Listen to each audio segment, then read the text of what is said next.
All right. I think I will kick off the meeting. Anyway, our president is speaking after David Beasley, so I'll kick out the meeting. Just to say that anyway, I will be moderating it from Copenhagen, but we wanted to give the pleasure for the president to introduce our guest of honor, which is Mr. David Beasley, the executive director of the UN World Food Programme, which was recently awarded the Nobel Peace Prize. David, big congratulations. You are a big friend of ours, and we're very happy for the great award, which is very well deserved. And the idea of having you address our standing committee today, you have in front of you legislatures from 57 countries representing 1 billion people. But the idea for you to speak to them was exactly because you are a person who travels the world. You have met the leaders of the countries of the members of the Standing Committee of the OSCPA, and you work for a great cause, but you are certainly the one who can appreciate the value of multilateral organization, of multilateral cooperation, and you know how that is important. And during these COVID times, we've often discussed about how important it is to cooperate amongst ourselves. We have come to the conclusion that the selfish recipe doesn't work in our world today. No country can do things on their own. They all have to cooperate with each other. So I thought you, having received this great and very well-deserved award, the Nobel Peace Prize, could give us a little bit sense of how important is multilateral cooperation, and of course some words about what you do. But of course you are free to say whatever you want to say, David. Thank you very much, and of course George will step in at some point and will also greet you. Thank you very much, David. Well, Roberto, and hopefully we'll see George in a minute, because I've known you guys for a long time, and many of the members, you know, I've known for many years, because I was a United States governor and served in the House from the state of South Carolina for about 14 years, way back when. And then when I got the call about taking over the world's largest humanitarian operation for the United Nations, I was like, not a chance. I'm not interested, you know. And a lot of my friends and the Republicans and Democrat leaders in the Senate and the House said, no, you got to do this. And so that was 3.5 years ago. And good Lord knows, what a surprise when we won the Nobel Peace Prize. And I was literally in the middle of Niger, and you know, Niger and Mali, Burkina Faso is just deteriorating as we speak, with ISIS and Al Qaeda and Boko Haram and all the extremist groups. And so I was literally out in the field, and we had ISIS below us and had Al Qaeda right above us, and we were working on access. And I was coming back in Niamey and in a meeting with the leadership of the country, and talking about access and some of the problems. And my phone was sitting on the table, and it just started blowing up. And I'm like, something's going on, you know. And but I was ignored it. Finally, somebody busted into the meeting and said, Nobel Peace Prize. And I was like, yeah, who won it? Who won it? You know, they said, well, you did, we did. And I was totally surprised. And I'm really grateful the fact that I was in Niger, because this sort of forgotten area of the world with all of COVID and the U.S. elections, everybody's distracted with that and not really remembering the tragedy unfolding as we speak. There's George. And so, George, it's good to see you. So I'm just kicking off, George. And hi. Hello. I'm very sorry, dear David. And sorry, my computer it restarted, so I had some technical problem, but I was so happy to see you. Well, it's good to see you. Well, this technology stuff, it's the new norm, and it looks like you could be on and off, and you know, we all dealing with it around the world. And a lot of the places, I was just saying, I was in Niger when we got the Nobel Peace Prize announcement, and you can imagine I had CNN and BBC and the German, et cetera, wanting to do TV shows. And I'm like, how are we going to connect from out here in, you know, Timbuktu, so to speak, which wasn't too far away. But anyway, it was such a great surprise. And I think the Nobel Peace Prize Committee was sending two messages. One was, WP, thank you for what you do. Your men and women put their lives at risk every day in the most difficult places around the world, and you're bringing peace, using food as a weapon of peace as opposed to those who use it as a weapon of war and division. And I think the second thing which I believe is really a critical message, because I think the Nobel Peace Prize Committee recognized that 2020, 2021 are going to be catastrophic years in terms of food security, and that we've got to get on top of it. We've got to get ahead of it. And our greatest work really is ahead of us, because in many of the places we're talking about, if we don't have food security, you're going to have famine, destabilization, and mass migration. And so I think they were really helping us elevate the awareness around the world of the needs that are before us. And this is what I really want to talk about today. So if you don't mind, I really don't have a prepared speech. I just want to talk from the heart and tell you what I'm seeing out there. I've sat in on a lot of United Nations meetings and where everybody's just reading a speech and it's boring to death, and I just don't really care for that. I like just tell you what I'm seeing, what's going on. I was speaking to the United Nations Security Council yesterday about Yemen and how deteriorating it is. We literally are knocking on the door of famine there right now as we speak. We don't have the money we need. It's a tragic situation, and we will have mass famine there within a matter of months if we don't get the support financially and the access we need. Now, what I'd like to bring about was, when you think about the World Food Program, I didn't know that much about it before I took this role, and my gosh, I had no idea. It was the world's largest humanitarian operation, and you really can determine the fate of nations and what happens if we're not there on the ground providing food and food security. But what I kind of came in with the mindset is, how do I put the World Food Program out of business? That's what I'd like to see most of our operations. How do we come in? How do we achieve success, create sustainability, resilience? We're no longer needed. We're out of there. But unfortunately, if I were a CEO of a Fortune 500 company, I'd probably be fired right now, because when I arrived, we had 80 million people on the brink of starvation. Today, and I say today, right before COVID, we were 135 million people on the brink of starvation. And that has been driven up because of primarily 60% man-made conflict. And I can cite the 17, 18, 19 places around the world, like Syria, like Yemen, Iraq, et cetera, et cetera. But since COVID hit, and I had been saying to a lot of the leaders in Europe back in the fall of 2019 that 2020 would be your worst humanitarian crisis year since World War II. And I would lay out the basis of why and what was going on and the unraveling that's taking place in many places around the world, including like the Sahel region. But then COVID comes on top, and the number of people on the brink of starvation spiked from 135 million to 270 million people.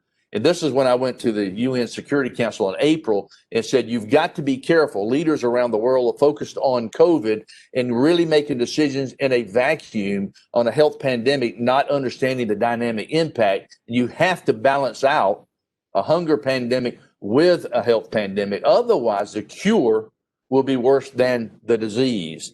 Because in lockdowns, you've got to do it in such a way that we can come in and provide safety net programs for people and families, because many of the people we're talking about, they live hand to mouth every day. They don't have, like most of you on this virtual conference, you've got a pantry full of food back behind your kitchen for probably 2-3 weeks. Now, you might not like what you're eating the third week, but you're going to be okay. The people we're talking about, they live hand to mouth every single day. And so when you do a lockdown, you're going to have destabilization and unrest, riots, protests. And so if we can come in and create that stability, it's critical. One of the learning curves I think Europe particularly faced was when the Syrian war started. The European leadership and the world leadership didn't come in quickly enough to address many of the humanitarian needs. And what happened? You had significant migration out of Syria with some infiltration by ISIS and and terrorist organizations. Well, that was a nation of 21 million people. And I can tell you, we feed 100 million people on any given day. And when you feed 100 million people in 80-something countries around the world, I can tell you, if I fed everybody in your neighborhood for a year or 2 or 3, I'd know what's going on in your neighborhood. So we see trends and patterns. We survey people all the time. And a Syrian is no different than any other migrant or refugee. They don't want to leave home. People don't want to leave home. But what we found that before a Syrian would leave Syria, for example, they would move 2, 3, 4, 5 times, go stay with an aunt or a grandparent or a cousin or a friend. But when you don't have food and you don't have any degree of peace, you go do what any of us would do to protect our children. And so you had people leaving. But here's the dilemma, because they don't want to leave, but they do it because they want to survive and take care of the children. But the support of Syrian in Syria is about 50 cents a day. That same Syrian in Berlin or Brussels, the humanitarian support package is 50 to 100 euros per day. It's a lot cheaper to be on the ground in the home country where we can serve people who don't want to leave. And so I say this because we're facing similar scenarios in the greater Sahel region. And this is a very significant concern as Burkina Faso. I was just in Burkina Faso and Niger and Mali and a few other places just in the last few weeks. And the terrorist organizations are continuing to deteriorate. You've got to have a security component there. That's not our role. But we're not going to be able to bring the peace and stability without a security component so that we can come in and help the people that need help. When you look at the Sahel, which is dynamically impacted by climate extremes, I mean, you've got droughts, you've got flash floods. It's a changing dynamic. And we can come in with programs, and I don't mean just coming in and feeding people. What I believe is every able-bodied adult should be in some type of community improvement project. So we're doing what we call food for asset projects all throughout the Sahel. We have already rehabilitated in just the central Sahel of 3 countries about 50,000 acres of land and doing water harvesting projects. And it just revolutionizes degraded land so that men and women are now taking care of themselves. And it's really a wonderful thing to see. And I've had more women tell me that my husband didn't want to join ISIS or Al-Qaeda, but we hadn't fed our children in 2 weeks. What were we to do? They were the only source of food. And so when we're not there, you have extraordinary increase in recruitment by extremist groups. When we're there with the right programs and the right money, and if we can top it off with school meals programs, let me tell you what happens. Teen pregnancy and the marriage rate of 12 and 13-year-olds just drops off the chart. Now, you can quantify that financially in itself. Migration by necessity drops off the chart. Recruitment by ISIS and Al-Qaeda, et cetera, drops off the chart. And it's amazing what really begins to happen. And so like in Burkina Faso, when I was up there in the northern sector where you've got particularly Al-Qaeda, ISIS is more in the south, and which is a problem because that's where you have a lot of the natural resources like gold, and they are now acquiring some of those mineral resources and funding some of their operations. But in the north, where Al-Qaeda and other opportunists are and destabilizing, they're denying us access in certain areas. And when we can't get the access, then they start recruiting with food and medicines. And so it's critical that there's a security component so that we can have the access we need to stabilize the areas. And so when you've seen ISIS move out of Syria with Al-Qaeda collaborating to the degree they do, they still have skirmishes themselves, but from the Red Sea to the Atlantic, when you look at the portals, they're now working through Togo, Benin, Ghana, Cote d'Ivoire, and then what they do from the Red Sea to the Atlantic. Now with Libya destabilized, there's a portal of opportunity through Libya.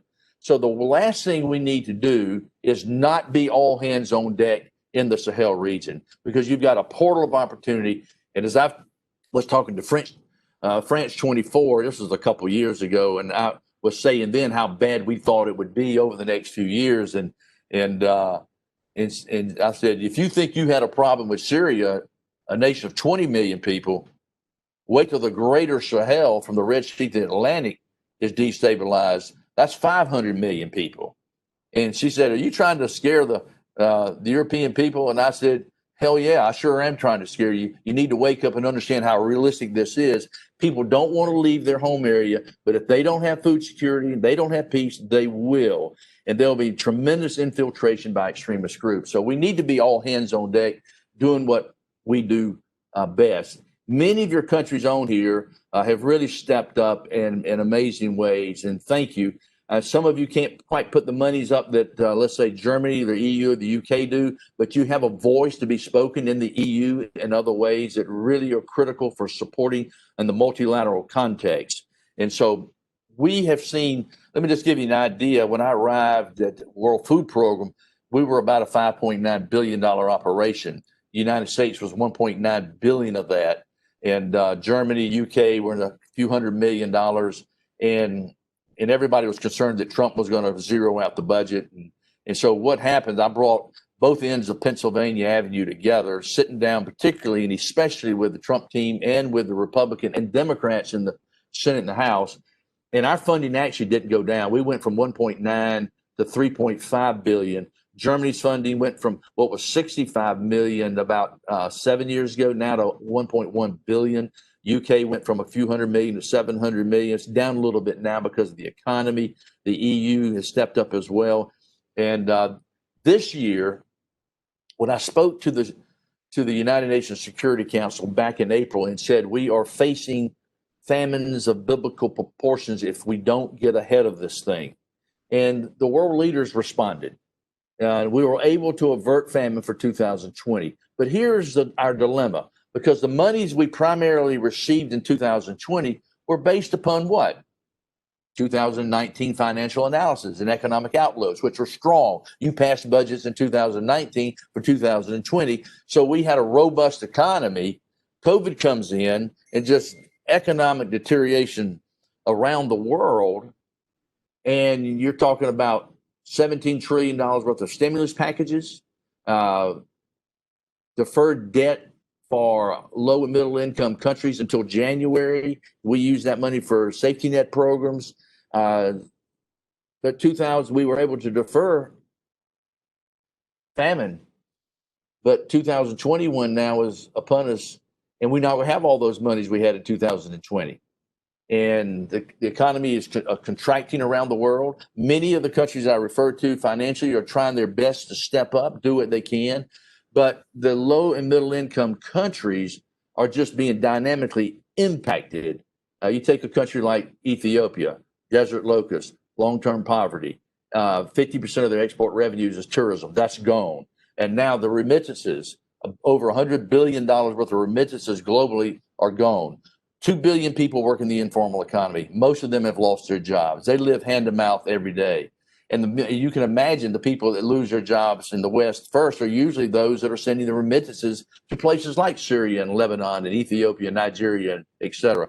So we are facing now several dozen countries that if we don't get the funds we need could be facing famine in 2021. And so if we don't, and this is what I'm telling leaders in countries, you've got to prioritize.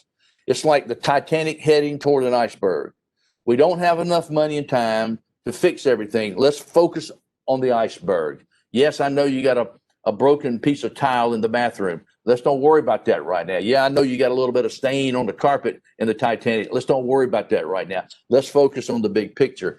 And if the leaders in the major countries that fund us will do that, then we will have enough money to get through next year until things begin to stabilize globally. And so it's great to speak with you and be here. And so, George, thank you. I could probably go on for about 30, 40 more minutes because of all the things that we're facing. The World Food Program is out with all of our people, feeding over 100 million people every single day, putting their lives at risk. And I'm grateful to be there. As I say, I'm not really their leader. I'm their cheerleader. And so because of your support, we're able to really get a lot done, save a lot of lives. And it's because of the multilateral support that we get from all over the world. And so, George, I guess I'll just throw it back to you and Roberto. It's great to see you, that smiling face, and it always is. Thank you. Thank you, David. You were always very inspirational speaker. I heard so many great remarks and intervention and speeches, and I'm really happy today. I think all of our colleagues here around the table. And it's also remarkable and great that you and your organization, you got this highest award, Nobel Prize, and This your valuable work, I think, deserve that. And I guess you will continue to inspire people all over the world, leaders, the common people, and helping most vulnerable children and adults all over the world. And I guess your energy is so great, I think, and your passion is great, and you will achieve really great results. And we will be happy always to assist you as colleagues and friends. And again, thank you very much for being today with us, and thank you for this great, let's say, inspirational words. Thank you very much, David. Thank you very much. I was in touch, as we are fully transparent here, with David, our friend David, was saying, is he speaking too much? And I said, absolutely not. This is very good because exactly we need to hear this kind of message, from somebody like you who knows what's going on in the world and who really has received a very nice recognition of the work that you do for a very noble cause. So thank you very much, David. If you care to stay a bit longer, now you will hear our president will make his remarks. So, I know you're very busy, but if you have 10 more minutes, you can, of course, also listen to our president. Mr. President, I don't know how we want to proceed. If you want, I can just say a few things at the beginning and then give you the floor, because I also wanted to welcome the newcomers in our standing committee. We have Mr. Davor Bernardic from Croatia, Michael Creed from Ireland, Luis Garza from Portugal, and Altinkos Shelami from Turkey. They are newcomers in our standing committee meeting. I think we can basically just go into directly your remarks now. And then we will take, after your remarks, the remarks of our treasurer. I'll say a few things, and then we'll take questions and answers from our standing committee meeting. Thank you, Roberto. Mr. President. Thank you. And indeed, it was a little bit confusing, if you remember, previously speaking, my computer restarted, and I lost almost all the data. But thank you for helping, and it was great to hear David Beasley, our great friend and great leader. And now our business. You already counted and mentioned a few newcomers, heads of delegations. I'd like to join, and once again to say that Mr. Davor Bernardic from Croatia, Michael Creed from Ireland, Luis Graca from Portugal, and Mr. Altinkos Shelami from Turkey would like to welcome. I don't know. It is great to have our friends now with us. Before we proceed, it's just a matter of our rules. Please note that in accordance with the rule 7.1 of our rules, procedure is up to the president of the PA to preside over the meetings, but we are just in different circumstances. And thank you, Roberto, for helping. This time, of course, and I'd like you for the reasons to moderate parts of the meeting from Copenhagen to ensure that all participants wishing to take the floor are indeed recognized. You already mentioned about the agenda for this meeting, which was distributed. We will first hear, and we already heard from David. Then there will be my presentation. Peter Juel Jansen, and then you, Roberto, will update about your update about OSCP activities, and then we'll hear a presentation. I think it's very important from Vice President Bonas on reforms to our rules of procedure. There are different questions on important matters, on important issues that we discussed before in different formats. Would it be the future electronic voting on elections, on documents, discussions, which is important to know, to have clear guidelines, or let's say in the status of our Silk Road group, whatever. There are many things, I think, which we already discussed, and the most important, I think, how we're moving forward and how organization will function in future. And then also very important that Ambassador Notella will update us with the work of the whole OSCE and what's happening on executive side. You know that now that's all the appointments or agreements are pending of all heads of institutions. I think now it's a time to move to my report. I have several devices here with me, so it's not that easy. Just a second, I will just move this one.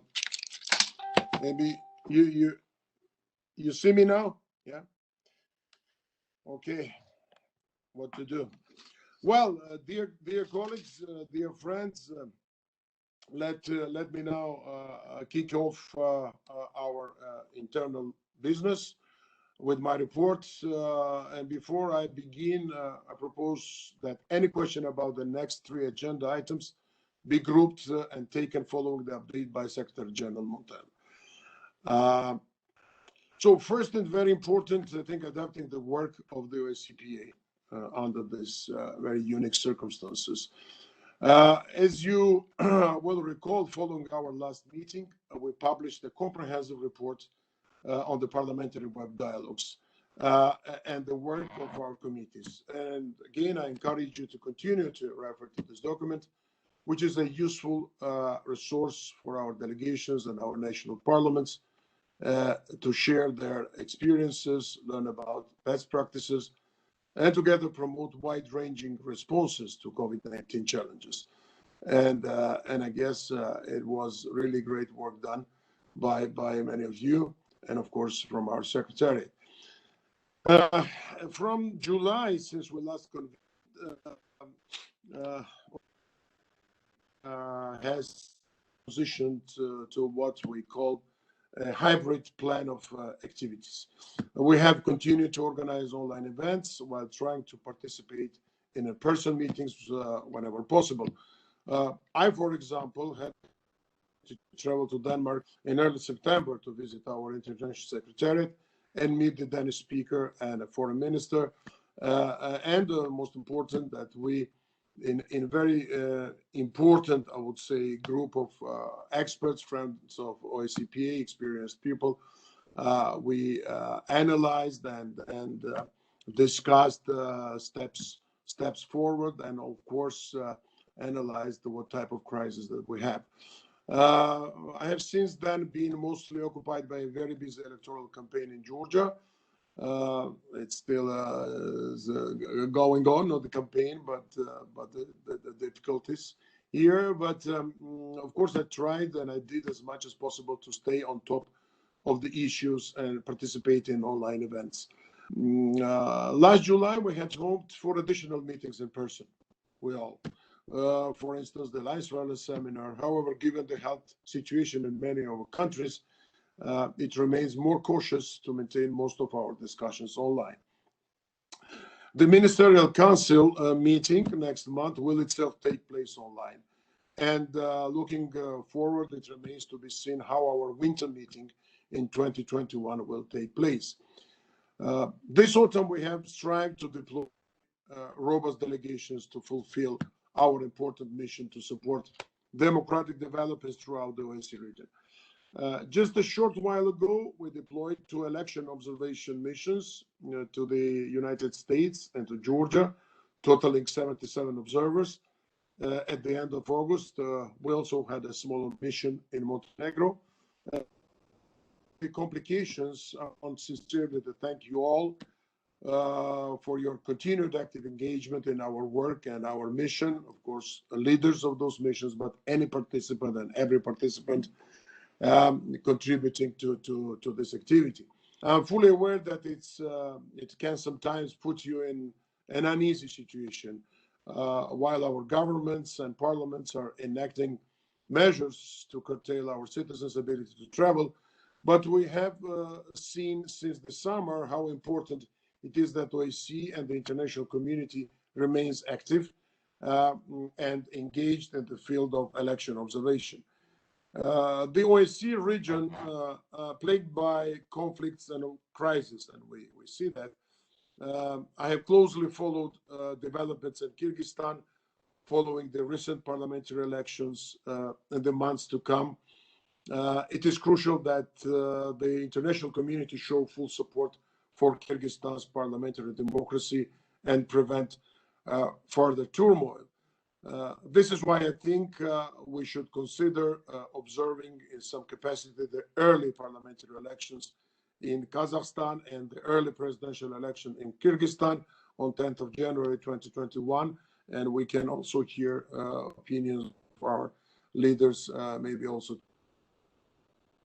As far as I'm talking about elections, now I'd like to congratulate all our members who regained their seats. Some of them are re-elected, like Richard Hudson or others from our leadership. But of course, I guess we will we will remain all our important members on board. So since the summer, we have had numerous exchanges with members and delegations regarding post-election developments in Belarus. And I think in this regard, OSCPA was very active. We continue to monitor the situation very closely. Here, I'd like to thank our colleague from Belarus, Mr. Andrei Savinik, for regularly participating in our online discussions, despite of maybe sometimes quite a tough exchanges, different assessment of the situation, but it was really, and it still is, a very precious channel for us to communicate with authorities. And it's very important. We're also grateful for the readiness and to participate in a meeting with a leading opposition figure, Svetlana Tikhanovskaya, and I guess who participated in this discussion. It was extremely interesting to hear from both sides and what could be a way out of the situation. In addition of these exchanges, I have written to both speakers of Belarusian Parliament to support the offer of the OSCE chairmanship to visit Minsk and encourage an open and inclusive dialogue. I have also offered to lead an OSCPA delegation to visit Minsk, and this offer remains on the table still. I have encouraged Minsk to make full use of all OSCE tools to peacefully solve this crisis, including the Moscow mechanism. I find it very unfortunate that the OSCE expert was denied a visa to travel to Belarus, forcing him to investigate from outside the country. And I remain convinced that it is in Belarus' best interest to be more transparent on human rights issues. I would have been a good opportunity to use this mechanism to build confidence between the authorities and the opposition. And I'd like also to thank Secretariat and personally Roberto Montella for his very active involvement and very useful, let's say, attempts, of course, to contribute positively to this process. My dear colleagues, what this crisis reveals is that some deep-rooted tensions are being brought to the fore by the coronavirus pandemic. In our web dialogues, we had highlighted increased risks of social unrest and armed conflict. After a serious escalation of the conflict over Nagorno-Karabakh in July, we have witnessed full-out war this autumn. And I truly hope that the agreement signed recently by Armenia, Azerbaijan, and Russia it will finally offer an opportunity for long-lasting peace. Of course, it was very painful to see those military operations, but now there's another process starting. I exchanged on several occasions with delegations from Armenia and Azerbaijan and the speakers of parliament from these two countries regarding military operations on the ground and their impact on civilian lives and livelihoods. I've been shocked by the bloodshed in the conflict zone, as all of you and beyond. And given the present situation on the ground, it is now crucial that all sides fully commit to the latest ceasefire agreement to protect the lives of civilians. As I noted in a statement a few days ago, the road to peace can be harder than war itself. Although tempers are still running high, the sides must also urgently recommit to peaceful negotiations in good faith to allow the safe return of internally displaced persons and refugees and reach a long-term and comprehensive settlement. I have firmly condemned the violent assault on President Mirzoyan. I think it was 2 days ago. Such an attack was an attack on democracy itself, and it is inexcusable. On behalf of the OSCE Assembly, I want to wish him a speedy recovery. The situation is no doubt very painful for Armenian people and a very emotional moment, but I also want to urge them to maintain confidence in their democratically elected institutions to steer their country and nation in these challenging times. Throughout this period, I'd like to note the work of all the Minsk group chairing countries and encouraging high-level discussions between Armenia and Azerbaijan. As it is the case in conflicts in Ukraine and Georgia, we need to see discussions at the highest level to facilitate peaceful breakthroughs that can alleviate the pain and suffering of civilians on the ground. This also requires some measures of mutual trust and understanding, and our Assembly continues to encourage parliamentary dialogue, which can play an important role in rebuilding communication lines and fostering a common future for the people of the region. On a more hopeful note, it may be worth recalling the event we co-organized with the High Commissioner on National Minorities on the topic of territorial autonomy in Moldova. We can see, despite setbacks in the settlement of process, the coronavirus crisis, one of them, steps taken in the right direction through local ownership and political courage can lead to real progress for citizens, and that ultimately open and honest dialogue remains the best instrument to detect, diffuse, and overcome conflict. And finally, I'd like to say a few words about the crisis in the OSCE. In this turbulent context, it is damaging that we have had to endure a crisis of leadership in the OSCE. The inability to reach an agreement on the term extensions of the OSCE top 4 executive positions, or even to agree on an interim solution, left a vacuum that has damaged our collective security. Since July, the Albanian chairmanship has worked diligently to interview suitable candidates for all 4 positions. Some good friends of the OSCPA are candidates for these positions. Dietmir Bushati, he is fine. He's a candidate to become a new OSCE representative of media freedom. Our former bureau member, Mateo Mekachi, is candidate for director of ODIHR, while Ambassador Abdrahmanov from Kazakhstan is candidate for High Commissioner on National Minorities. But there are also other very competent participants of this, let's say, selection. And many of us have had the pleasure to work with all of them, and especially I'd like to underline Ambassador Abdrahmanov. He was foreign minister. So we wish them all luck. In the meantime, together with Secretary General Montella, we have worked to develop an OSCP contribution to solving the crisis in the OSCE. And when I mentioned our recent meeting and discussion in Denmark, it was exactly dedicated to this. I think Roberto will brief you in greater detail on this project, but I will give you some broad lines of our analysis. The first need to realize that the leadership vacuum is not a crisis in itself.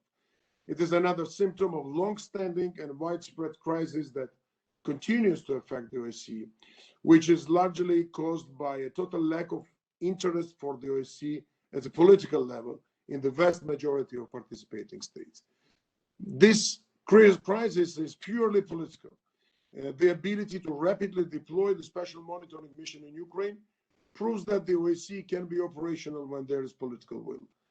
Outspoken support for the OSCE's mediation capabilities in Belarus and in the conflict over Nagorno-Karabakh also underline this. As recent months have demonstrated, the OSCE garners attention at the highest political level, especially in times of crisis.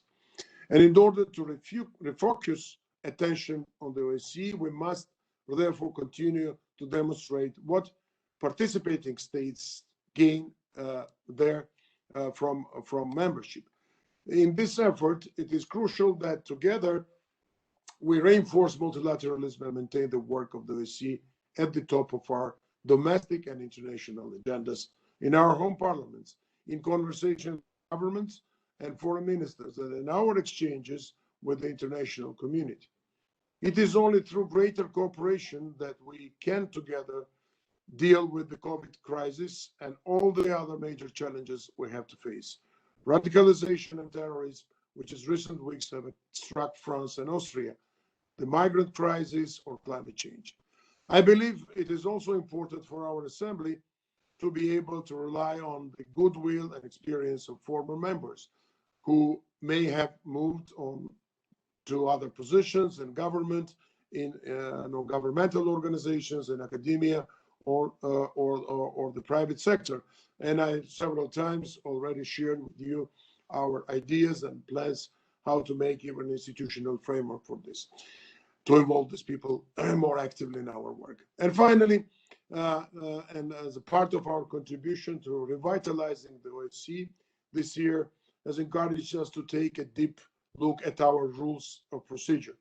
This is needed not only to close loopholes that we have exposed by the pandemic, but also to continue our efforts to modernize our working practices and make our work and the use of your time more effective.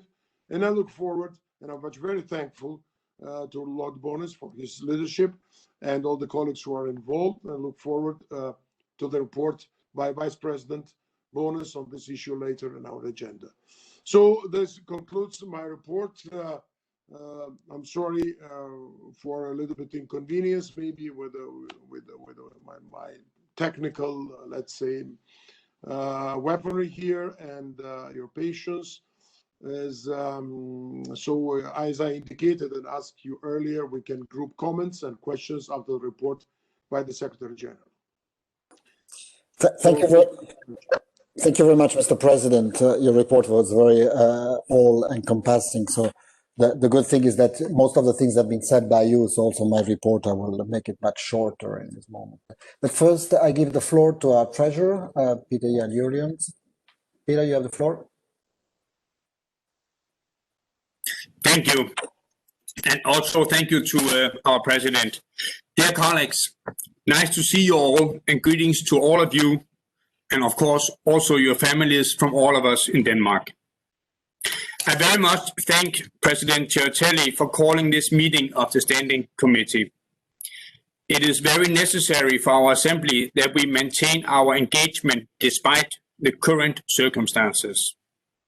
Hopefully meetings in person will happen soon. We need to be able to look into each other's eyes, in my opinion, very important in a democratic institution. Also thanks to Secretary General Montella for all his staff and all his staff in Copenhagen and Vienna for maintaining the Assembly so active and engaged in these difficult times. I will, as usual, be very brief because my motto is time is money. I'm very happy that the Standing Committee approved the budget for this financial year that started on October the 1st. Thank you for your support. The Assembly's current budget reflects the minimum basic needs of the Assembly to be able to respond to the COVID-19 challenge. As you know, the Assembly's budget for this year reflects the amounts saved in our current budget. We agreed upon that we reduce the amounts of all national delegations. We decided that this would be possible this year because we are having an extraordinary year.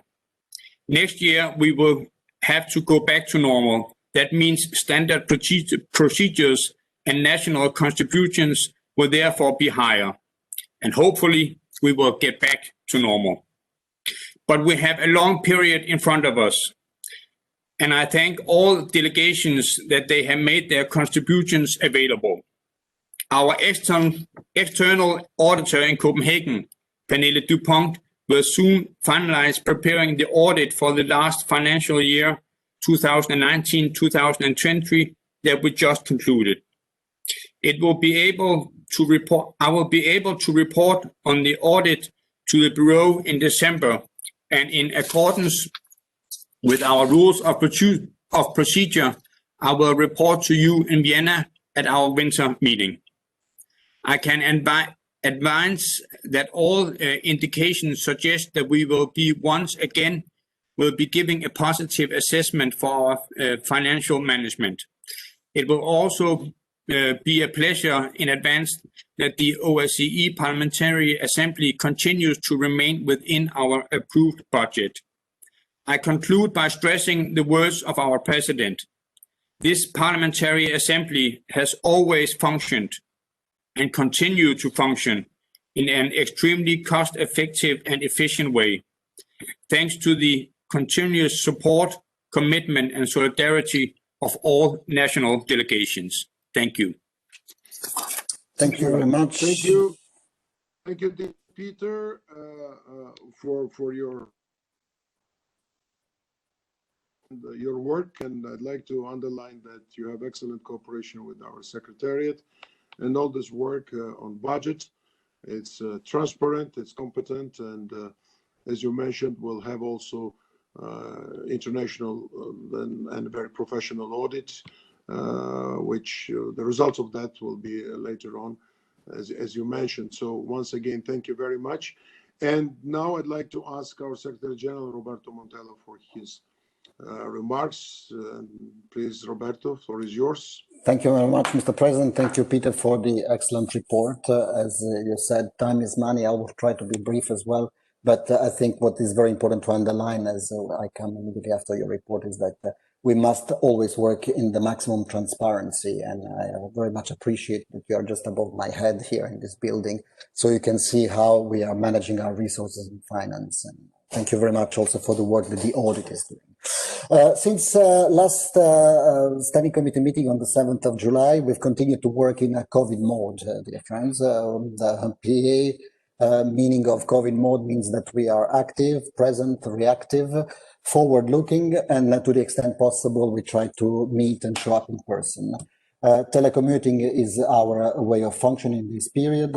Our Vienna office is closed, unfortunately, because of the COVID situation there, and we're following, of course, the instructions from the host country, while our office in Copenhagen is open. But all the staff, of course, is working all the time from their accommodations or from wherever they are deployed in the field. Since July, we've had three activities. We can also consider Montenegro within this group. Three activities in person, mainly the election observation missions, Montenegro, Georgia, and the US. We've also had an important meeting in Helsingor, brainstorming exercise with foreign guests.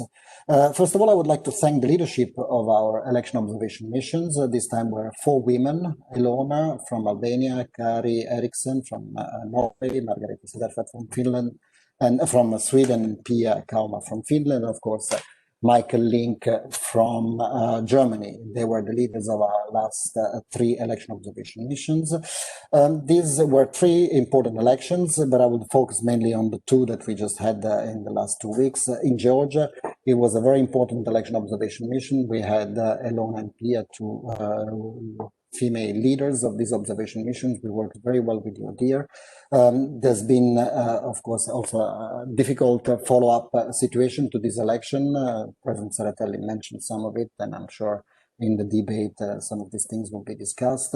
Elona and Pia Kauma have also made a statement following up on these elections, trying to call for calm. As we are in full transparency here, and of course George will add a few words on this. This is an election that also is important for us because it's the election in the country of our president, and we very much appreciate what the president did, as he always has done while he was president when there was elections in his country, which is namely to recuse himself from the appointment of the leadership. He asked Vice President Lord Bournes to appoint the leadership of this mission, thus not having any conflict of interest with the exercise we conducted. The president was also a candidate. Maybe the president will give us some highlights on what will happen. I understand from the Speaker of the Georgian Parliament that on the 4th of December, there will be the first session of the Georgian Parliament. Then, of course, President Tsereteli, who will most probably be in that parliament if his party is going to participate in that legislature. If he's not, as you know, on the 4th of December, then we will have a change in our leadership. But I will let the president maybe illustrate on that. But I just don't want to leave the elephant in the room. And as you know, I am very much always very transparent with you. So I just wanted to give you that piece of information. The other very important election observation mission we had was the USA last week. I described it in a Washington Post article 2 weeks before the elections as the most important election observation mission we've ever observed. And I very much stand behind those words. I think it was a very important election observation. Very difficult to conduct an elections in those conditions with COVID, with travel restriction. Here, first of all, I would like to thank the US authorities for allowing us to observe and for giving us all the necessary infrastructure to make our travel to the US smooth. We had a former intern placed in the State Department who really made our life very easy in terms of travel. So I'm very much appreciative of what the State Department has done for us. And of course, I would like to thank the leadership of this mission, Michael and Kari. You have done, as I've written to you in a personal letter today, an excellent job. I think this is very difficult to observe an election in those conditions. I will, of course, because of my role, not dwell into the political aspects of this election, but I want to say that it was very difficult to make that type of judgment that you and your dear colleagues have made. It was a very courageous statement. A statement makes me very proud of being part of this OSCE family. And finally, a statement that will now clear the ground of the sometimes alleged accusation that we have that the OSCE can exercise double standards, or sometimes we hear these, unsubstantiated, I would say, accusations, but sometimes we do hear this from some countries of the OSCE, that the OSCE practices double standards. I don't want to hear any of these words anymore in the future after the work that we've conducted in the United States. So thank you very much, Kari, and thank you very much, Michael, but I'm sure you will dwell upon this election much more in details after that. But just a word in terms of numbers, because these three electoral activities plus the Helsingborg meeting that we had in Denmark has involved 63 parliamentarians plus around 38 staff. I would say 101 individuals. 101 individuals who have taken, we've made a little quick calculation because of course we have all this data, who have taken 340 flights. 101 individuals, 340 flights, 44 cities, in between the places where they've been deployed. All these numbers, to date, I have asked the delegations who have participated in these missions if there was anyone who had been contacting the COVID virus. So far, I've received one indication, but it's an individual that has contacted it back in his country and not while in this operation. So this is to say that I would like to thank very much the members for exercising maximum care, very much practicing all the safeguards that we have put in place. I would like to thank the Secretariat staff and the colleagues who have made sure that all the measures and the safety measures were in place. Of course, for us, it's important to carry out our activities, but it's also most important, the health of our members and our staff. So thank you very much for those who were involved. 0 COVID cases out of 340 flights and 101 members. It's quite an achievement. So thank you very much, everyone, for being in this operation. Activities online since the last standing committee meeting. We had a bureau meeting on the 23rd of October. We had a meeting with the secretaries of delegations on the 15th of October. They're all connected here. It's very important for us to interact with the secretaries of delegations, especially in this moment when we're not having meetings in person, because they are the backbone of this organization and we get a lot of advice from them. We had meetings of the Migration Committee and the CCT, the Countering Terrorism Committee, also online, and 2 webinars, one on Arctic and climate issues and one on journalism and corruption. I will not go too much in details. You've seen the news from Copenhagen. Maybe those who were involved might say a few words about those. The President already recalled the vacuum of leadership in the OSCE since the 17th of July. The four main institutions of the OSCE, the Secretary General, the Office of Democratic Institutions and Human Rights in Warsaw, the Freedom of the Media representative, and the High Commissioner for National Minorities are vacant. Individuals who are holding those positions now, and the recruitment has started. Ambassador Notella will tell us more later on, so I will not dwell too much upon this. But for us, what is important is that this vacuum of leadership has triggered in the Parliamentary Assembly the desire to help. Of course, we do not have a crisis of leadership in the OSCE Parliamentary Assembly because of COVID, we have frozen the bureau. So we have a bureau and so a political leadership that conducts our affairs. The Secretariat and the Secretary General have a longer mandate. So there was no problem with the OSCE Parliamentary Assembly. But instead of just sitting and looking at the situation in the OSCE in a moment when the OSCE is very much needed, we decided to become active. And in many of the OSCE resolutions, we've always called for a strong OSCE. We've always called for a robust OSCE, an OSCE which is financed, which can be operational. So what we thought would be our mission here was going to try to lend a hand to the executive structures of the OSCE by putting in place an activity. I called it in a probably more vulgar way, Operation Lazarus, with the idea of giving rebirth to the OSCE. Ambassador Lamberto Zanier will give us some details because he has been hired by the Parliamentary Assembly as a high-level expert, being the person who has the biggest experience in the OSCE, being twice the Secretary General, once the Director of the Conflict Prevention Center, and the latest High Commissioner for National Minorities, is helping our leadership in trying to relaunch, let's say, the political importance of this organization. For a person like myself who's worked in the organization for many years, especially at the grassroots level in the field, I've seen the benefits that this organization has on the end users of the OSCE product, the citizens of the OSCE. And I think many ministers or at the higher level of our countries, there is not much attention to the organization. Ministers are distracted by other priorities and they don't pay much attention to the OSCE. So what we hope to achieve with the operation that Ambassador Zanier is helping us put together is raise up the level of attention of the political leadership in the OSCE countries and strengthen the organization. But I will give briefly the floor to Ambassador Zanier as soon as I'm finished with my report so that we can highlight us a little bit, Ambassador Zanier, also on the activity that we're conducting in Paris next week. On the two most hot political issues, the President has already dwelled upon on Belarus and on the issue of the conflict in Nagorno-Karabakh, so I don't want to dwell too much in that.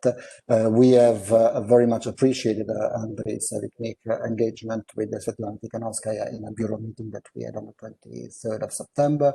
That was the first time that the Belarus opposition could directly engage with the authorities, and it was very much appreciated. Ms. Tikhanovskaya came to visit me here in Copenhagen and is visiting other capitals in Europe with the idea of trying to find a direct channel of communication with the authorities in Minsk, and I really hope that the channel of communication will be open soon. On Nagorno-Karabakh, I will not get into this discussion. I'm sure there is, from the list of participants and the list of speakers, a desire to discuss on this. But of course, the President, you've seen, has made lots of statements, has been very active, has been engaged with the speakers of both countries, with the head of delegations of both countries. Our President has really been putting his own political weight behind a diplomatic solution to this, because the OSCE has had a tool to deal with this conflict, which is the Minsk group, which unfortunately has not delivered the results that we were hoping, because the solution to this conflict was going to be a diplomatic solution. We've said in many of our resolutions that there is no military solution to this conflict. Well, the reality tells us a different story. But again, I will not get into the details of this. this is to say that this is the activities we've had so far. Upcoming activities, we have next week a seminar in Paris on the 20th of November. Ambassador Zania will tell you more about that. We have a bureau meeting on the 2nd of December, and this will be online. Of course, there is no ministerial meeting happening this year in person, so the Tirana ministerial meeting will be all online. So the bureau meeting will be online on the 2nd of December, and our president will address the ministers online on the 3rd of December. And hopefully our first in-person statutory meeting will be the winter meeting on the 24th and 25th of February in Vienna. But before that, we will be busy in working on the organization of election observation missions in Kazakhstan and Kyrgyzstan on the 10th of January. A very important issue that we need to discuss, but this will be the next agenda item, will be the reform rules of procedures. Lord Bonas is full speed with Ambassador Notelle on this. By the way, I thank Ambassador Notelle for the work that he has done so far, but more details will be given during Lord Bonas' presentation. So Ambassador Zanier, maybe you want to add something on my report, and then we move on to the Q&A. Ambassador Zanier, your floor is yours. Thank you, Secretary General. Good afternoon, everybody. Mr. President, dear members of the committee. In August, when my contract was completed as a High Commissioner, I was contacted by Secretary General Montella and President Tsereteli with a request to assist, if I was interested, of course, to look at how the potential and the strength of the OSCE Parliamentary Assembly, which had not been touched, as you heard, by the crisis that has affected the organization, could be used to try to revitalize the OSCE.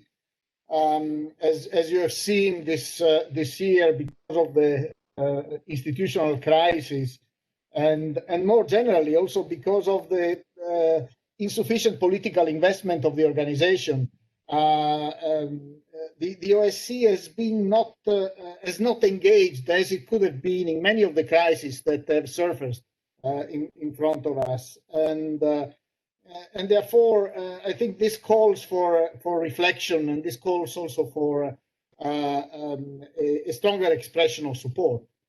We discussed this at the brainstorming in Denmark, in Helsingør, early in September, in a smaller group, and some of you were there. The idea is to see how we can use the strength of the Parliamentary Assembly to come back and raise the profile of the organization, but also to start a dialogue in many different ways on how to strengthen the ability of the organization to address the many issues that are on the agenda today. So the strategy is now, there are a number of steps. We are now working on an appeal, a call for action by what I would call the fathers of the OSCE, former chairpersons in office, former presidents of the Parliamentary Assembly, and of course all the heads of institutions, secretary generals, and the heads of the various institutions since the 90s. Going back and looking at the Charter of Paris, at the vision that was embedded in this Charter of Paris, and looking at the situation now, and raising some of the concerns that are become inevitable when one looks at the expectations in Paris 30 years ago and at the situation on the ground now. So this will be a step. We plan to announce. We're still finalizing the text now, but we're getting a lot of support from these high-level officials that served for the OSCE in this over these 30 years. In Paris, we will, together with the French delegation, organize an event to mark the 30th anniversary of the Charter, and that will be useful opportunity to begin openly this debate and also to present this call for action, this manifesto as we call it. From there, then we plan to have it introduced and presented to the ministers and the Territorial, of course, all in a virtual environment, unfortunately, due to COVID. And then these should be the starting points for a process of debate that should develop through a number of events, focusing on the specific issues that are on the agenda. The implementation of the commitments, the agenda of the organization, some of the procedures, some of the problems with the dimensions, the issue of appointments, the misuse of the consensus rule, and all of these issues. This can be done in a very informal way, involving also the academic environment. Of course, parliamentary delegations will be at the center of it. And in fact, after the COVID crisis, we hope it will be over soon, we would plan also to organize events in capitals. And so we will involve delegations to the Parliamentary Assembly to take the lead in organizing this. And we would like to work together with some of these also sponsors of this appeal that we're putting together to help us focus on the issues that really need addressing to revitalize the organization. The long-term objective is that of attract more political interest and a stronger political investment in the organization so that it can return to functioning properly and to a more effective way of operation that which is not, unfortunately, what we're seeing today. So this is the plan, and we look forward to cooperating with all of you over the next months and possibly even years. There will be a kind of a natural deadline with the 50th anniversary of the Helsinki Final Act in 2025. So there is time in front of us, but of course, many of these issues are urgent and need to address and need addressing. So look forward to seeing you and continuing working with you over in the next future. Thank you very much. Thank you very much, Ambassador Zanier. Thank you very much for your availability to do this work for us. We really appreciate it. As I said, I've defined you the Leo Messi of the OSCE, so you are the one who has the most experience. Okay, we now move on to questions. As we have 5 speakers, I think we'll take all the 5 speakers together, Mr. President, if you allow me, and then we'll go on. Maybe not all the speakers have just questions, maybe they just want to make an intervention. So I'll give first the floor to Senator Ben Cardin from the USA. Senator, you have the floor. Mr. Secretary General, first, on behalf of the U.S. Helsinki Commission, let me congratulate our President, our Secretary General, and the leadership of the OSCE Parliamentary Assembly. I know I'm joined by Senator Roger Wicker, your Vice President, and Congressman Richard Hudson, the Chair of the First Committee, to really congratulate you on the manner in which you have adjusted to this pandemic so that the Parliamentary Assembly can deal with the challenges of our time. Whether they're hotspots or dealing with the pandemic, I believe the OSCE Parliamentary Assembly has adjusted to this crisis and has been extremely relevant. So first, our congratulations to you for a job very, very well done. A fundamental function of any democracy is ensuring that citizens are able to vote and know that their vote will be counted. That was a quote from our former president, Alcee Hastings.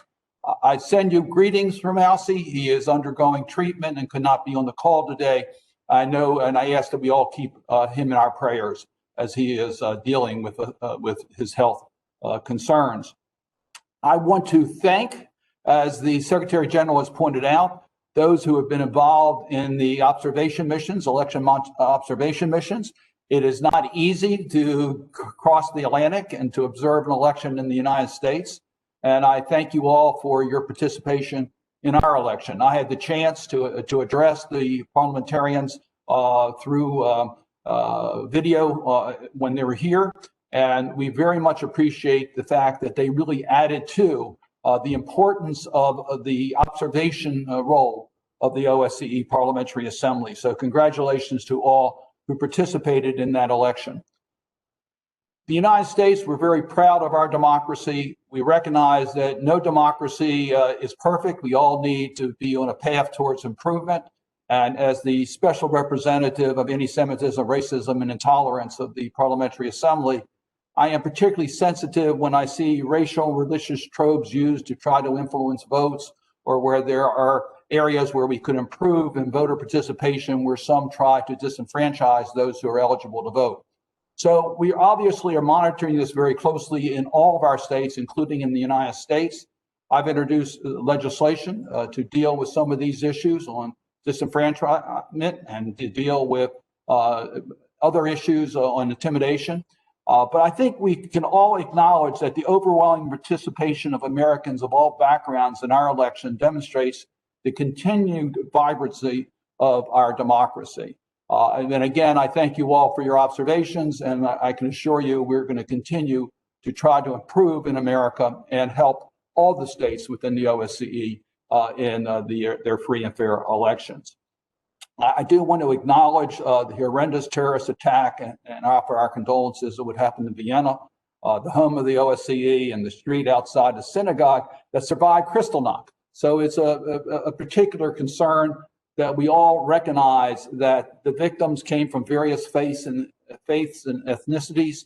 And it just recalls, Mr. President, that in 2016 at Tbilisi at our annual meeting, the United States authored a supplemental item called a call for OSCE action to address violence and discrimination, so that we deal with the concerns of what we see in healing and guarding against prejudice and discrimination. So as your special representative charged with this function, I want to suggest that we revisit that resolution. And I particularly want to thank you for your support of the mission of my special representation on behalf of the OSCE Parliamentary Assembly.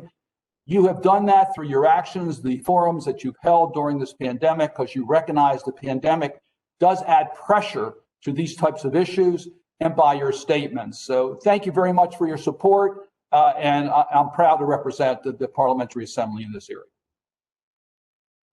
Thank you very much, Senator Ben-Cardin. And I'll give the floor to Zai Guliev, Vice President Guliev from Azerbaijan. Thank you very much, dear Roberto. Let me first of all underline that I am speaking at the capacity of the head of the Azerbaijan delegation to the OSCE. Dear President, dear Secretary General, distinguished members of the Standing Committee, I am really excited and honored to state at the Standing Committee of the OSCE Parliamentary Assembly that one of the bloodiest and the most long-standing conflicts in the OSCE area, which was the Armenian-Azerbaijan conflict, came to an end.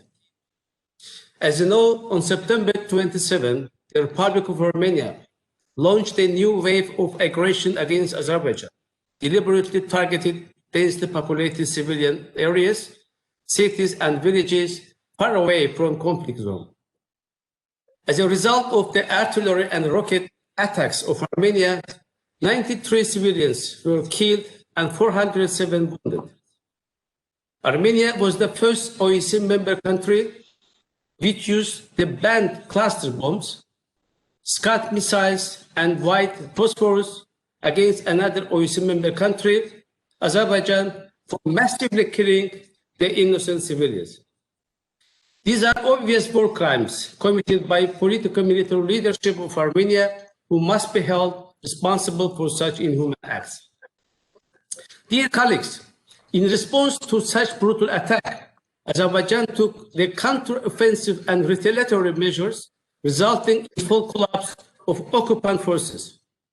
During 44 days of active phase of military operations, the glorious army of Azerbaijan managed to liberate 5 major cities, 4 towns, and nearly 300 villages from the occupation of the Republic of Armenia. With great pride, I want to particularly emphasize that the peril of Nagorno-Karabakh and sacred place for every Azerbaijani around the globe, Shusha city is among the liberated cities. After being heavily defeated on the battlefield, Armenia was forced to sign the peace document and officially admit its total capitulation. The mentioned document, which is the prevailing of historical justice and supremacy of international law, was signed on November 9 by the President of Azerbaijan, Ilham Aliyev, President of the Russian Federation, Vladimir Putin, and the Prime Minister of Armenia, Nikol Pashinyan. According to this agreement, Armenia unconditionally removes its occupant forces from the remaining 3 adjacent districts, Karabakh on November 15, Agdam on November 20, and Lachen on December 1st, 2020. By that, Azerbaijan has single-handedly provided implementation of the resolutions 822, 853, 874, and 884 of the United Nations Security Council, which remained on paper for 27 years. The people of Azerbaijan is very happy that 30 years long occupation of 20% of its territories by the Republic of Armenia is over. The Nagorno-Karabakh and 7 surrounding regions return to the legitimate owner. The territorial integrity, sovereignty, and inviolability of the internationally recognized borders of Azerbaijan are restored. This is historical and exemplary achievement and great victory of Azerbaijan people, state, and army. Dear colleagues, the humanitarian aspects of signed document are also of great importance. In accordance with paragraph 7, nearly 1 million of Azerbaijani IDPs are returning to the territory of Nagorno-Karabakh and 7 adjacent districts of Azerbaijan under the observation of the Office of the United Nations High Commissioner for Refugees. After returning back, all IDPs and refugees, Armenians and Azerbaijanis, will live side by side in dignity and security in Nagorno-Karabakh under the Constitution of Azerbaijan. As all other citizens of the Republic of Azerbaijan, Armenians will also exercise the same rights and opportunities. Besides that, prisoners of war, hostages, and other detained persons and foreign bodies will also be exchanged between Armenia and Azerbaijan. Please also be informed that all economic and transport communications between Armenia and Azerbaijan are expected to be unblocked. A peacekeeping center consisting of the Russian and Turkish military personnel is being deployed in order to increase the effectiveness of control over the implementation of the agreement. Dear colleagues, we have come a long way towards this agreement and restoration of the historical justice, ensuring of the peaceful coexistence of Armenians and Azerbaijanis, mutual confidence and understanding between the Republic of Armenia and the Republic of Azerbaijan will be among the priority tasks for all of us in the years ahead. I do believe that we must do all in our power to provide sustainable peace, stability, and prosperity in our region for the best interests of our peoples. Thank you, Mr. President. Thank you, Mr. Secretary General. Thank you, Vice President Guliyev. I now give the floor to Siv Mossleth from Norway. Thank you, Chair. The OSCE PA has an important role to play to keep parliamentary dialogue open and alive in solving conflicts in our region. We cannot allow COVID-19 to hurt or threaten democracy and the rule of law. In March, following the first lockdown, the OSCE PA acted quickly. A number of our webinars focused on important issues and keep the dialogue open. It was also essential to be present in person to observe the election in Montenegro, Georgia, and the USA. We must give great credit to the Secretariat for organizing these difficult missions. But today we will prepare the reports in writing in advance of today's meeting. And a crisis situation demands flexibility and informality.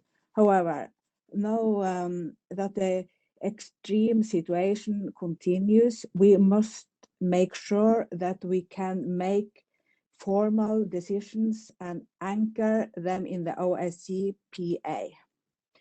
We need a strategy which makes sure that we remain transparent and democratic throughout this period. We must also be able to carry out elections in our organization. It's important that we adapt to formal digital meetings and decision making. This is a high priority for us. As we all know, similar discussions and practice are outgoing in PACE and the IPU. Now let's learn from them. I'm glad Mr. President pointed out the importance of modernizing the rules. Please, could you indicate when we could have such a system in place? Thank you, Chair. Thank you very much. And now I'll give the floor to the head of the Swedish delegation, John Boser. John, you have the floor. Thank you for that. Can you hear me? Great. Okay, thank you all, and thank you, Mr. President. Thank you, Mr. Secretary General, and thank you, Mr. Treasurer, for their reports. I was myself one of the persons in the election observation mission in the United States. I was myself in Wisconsin, and it was a very interesting experience, and the discussions, as we already said, keeps on going, and there has been a huge interest also back home in Sweden, in the media and so on. So thank you for a successful election mission in the United States as well. I would like to go to the discussion because now it seems as the COVID, as we all know, will continue for a very long time in not even this autumn, but also during the spring, and that means I don't know yet. I really hope that we will have the chance to see each other in Vienna, but there is huge risks from what I see that it will not be possible that we can meet, and that is also really it's also worrying if we cannot hold our summer meeting in the summer. So I know that there are discussions now in many delegations within the OSCE Parliamentary Assembly and among also many head of delegations that we really want to work out on an electronic voting solution. From what I know, there is not a hindrance in this in our current rules of procedure. I know also the IPU, they have already had electronic voting both on policies and on candidates. I know the situation in the Council of Europe has also been the same, electronic voting, electronic meetings, and almost every organization that I know and that I'm part of back home in Sweden is also using this technique. So I really would like to urge us to work on the technique during the rest of the year, so we can have, in case it's not possible to meet in Vienna, we really need to have the winter meeting digitalized, and also that comes also for the summer meeting. So I really want to urge that, and I think also there are many delegations discussing this. So this is a very strong message from the Swedish delegation to the Secretariat. So thank you for that. Thank you very much, dear Mr. Busa, dear John. Indeed, we are looking into that, and we will discuss this on the agenda item that Lord Bonas will present. But the International Secretariat is fully equipped for that. So definitely I can reassure you that by the time we get to the annual session in Bucharest, we will definitely have a system which will allow us to vote in case there is not an in-person meeting. And of course, by the time we get to Vienna, in case also the Vienna meeting does not take place in person, there will be a mechanism that allows us also to have the meeting online. And if there is in Vienna any kind of vote, also that vote will be guaranteed through a system that we are looking into. So just want to reassure, I know there's been many delegations who have brought these questions to me and to other colleagues in the International Secretariat. We're looking into it very carefully. But again, I don't want to preempt what Lord Bonas has to say, so we'll get there. Next on the agenda is Vice President Sederfeld from Sweden. Margareta, you have the floor. Thank you very much, Mr. Secretary General. And I would also like to thank you and congratulate President, Mr. Territorial, and Secretary General, Mr. Mandela, and our Treasurer, Mr. Joel Jensen, for your work and for your reports. I would like to just say a few words about the work of the ad hoc working group on migration, as we have been very active since we had the last standing committee. We have held meetings, several in the group on the web, of course, because it's not possible to travel right now related to the COVID-19. We first planned to go and do some field visits, but it doesn't seem to be possible. And I would like to first say our focus is, of course, the most vulnerable migrants, just as it has been during all the times. And the focus is the lonely arriving children, women, and trafficking, those who are opposed for trafficking. We do normally meet once a year with the EU Commission, but this time we have done so as well, but it has been on the web, and it has been a discussion on the EU agreement on migrants. We will continue this dialogue. And what we also have held a meeting, it was about the situation in Greece after the fire on Lesbos. We have met with the Minister, Mr. Mitarachi, and civil society organization. And we do also plan for a field visit when the situation allows. And we work together with the member in our group who's also a chair of the third committee, Mr. Adrianis. And another field visit we have discussed is in Bosnia, together with the Austrian member, Dr. Kugler, who is very alert on this and engaged in the situation in Bosnia, as it's a transit country for several refugees. And we have as well discussed with, let's see here, with Mr. Val Ritchie, who is OSCE Special Representative and Coordinator for combating trafficking in human beings, to develop our cooperation, as we see it as very important that we work together with OSCE and see where we could strengthen each other, because our work is, of course, focused for a humanitarian dimension and respect of the refugees. And we also try to get the parliamentarian aspects in our work and to develop policy recommendations to be used by our members in the national parliaments. This was a very short and brief presentation of the work in the committee. Thank you very much. Thank you very much, Vice President Margareta Sederfeld. Margareta, I now give the floor to Kari Eriksson, because you had requested to speak under AOB, but you want to speak on the US elections, I understand. So it's better to do it now, as we've treated the US elections on this section. So Vice President Kari Eriksson on US elections.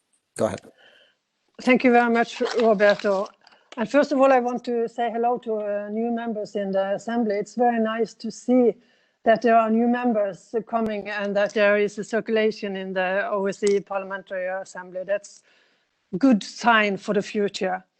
As you said, Roberto, I was head of the delegation of observers in USA, and I first of all have to, together with Michael Link, who had to leave, unfortunately, but we will just say thanks to every observer, and especially to the staff of your secretariat, who has done a very good job. It was not easy to organize all the practicalities around this election, so that was very, very, very, very well done. I had just a few comments and reflections afterwards. You can all read the report, so I won't get into what the report is saying. But My impression from the time in the US, as some of you know, I attended some more days in US and visited several states. But I very strongly felt a democratic nerve from the people. There were a kind of rising awareness of the democratic institutions and democratic importance regarding the elections. For instance, just to mention an 102-year-old lady who was interviewed by a media said it was the first time she went to election to post her vote. And she did it. No, she was 102 years because she understood that this was a very important time in the US history. And I think that's summarized some of the feelings and the situation among the public in the US. And I would also like to say that when we met the poll workers out in the polling stations, they were very friendly and they were very open, but they collaborated so well. It was Democrats and it was Republicans and there were other parties who worked together to get this election right.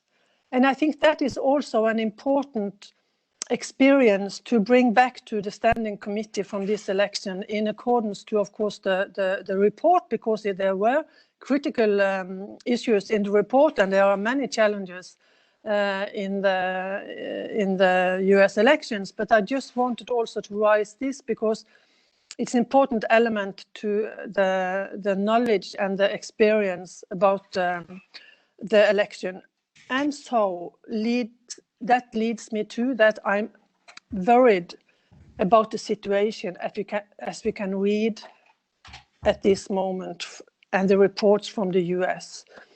So we have people from US in this standing committee. So if it's possible, it would be very useful to have their opinion on what is going on and how they reckon it regarding the commitment that US has towards OSCE and the democratical principles that we all are engaged of and in.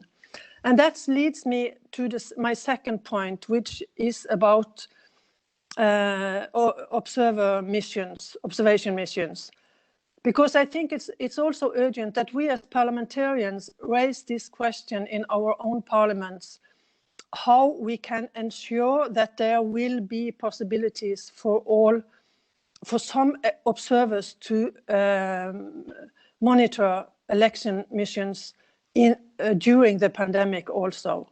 Of course, you must take into consideration the COVID situation and the possibilities and risks regarding that and make sure that you have good protection.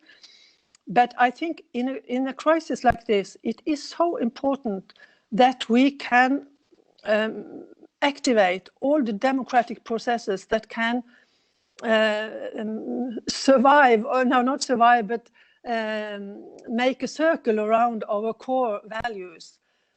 Because we live in a very dangerous time for democracy when there are so many structural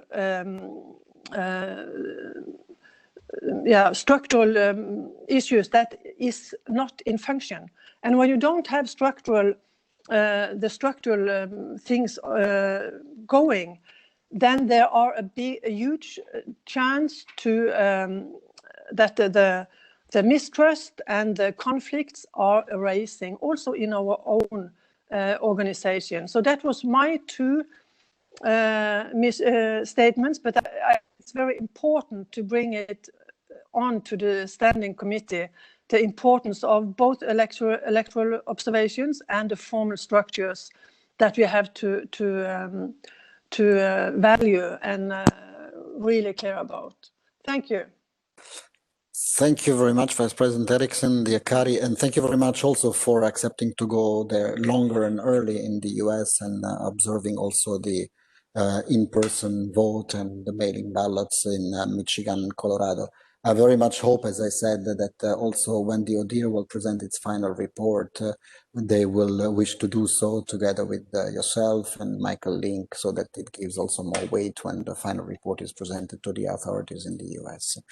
I now give the floor to Kristin Vigenin. Request. Kristin.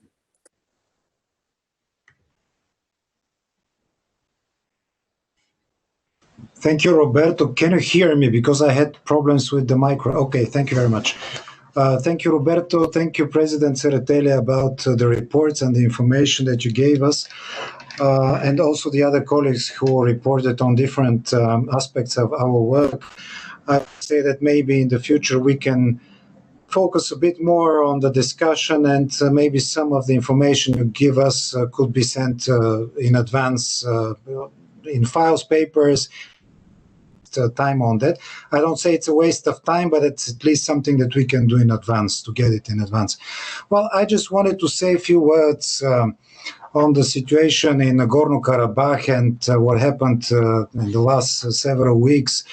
As you know, for different reasons, I kept silent on these issues, but I feel that I should now at least say a few words, and this is something that I believe should be further discussed, being in the Bureau or maybe in Vienna when we meet next year, because I think the consequences for what happened will have long-term effect on our work. First of all, I must first say that I don't have much information about what exactly happened there. We know some information about the agreement that has been made between Armenia and Azerbaijan, but I would like to share my reading, and maybe we can have a point on that in the Bureau meeting. First of all, we could say that diplomacy failed. I mean, the current agreement, good or bad, I hope it will end this war forever, but it was a result of a war, not as a result of a diplomatic effort, yeah? And I think the message to other so-called frozen conflicts is really not good.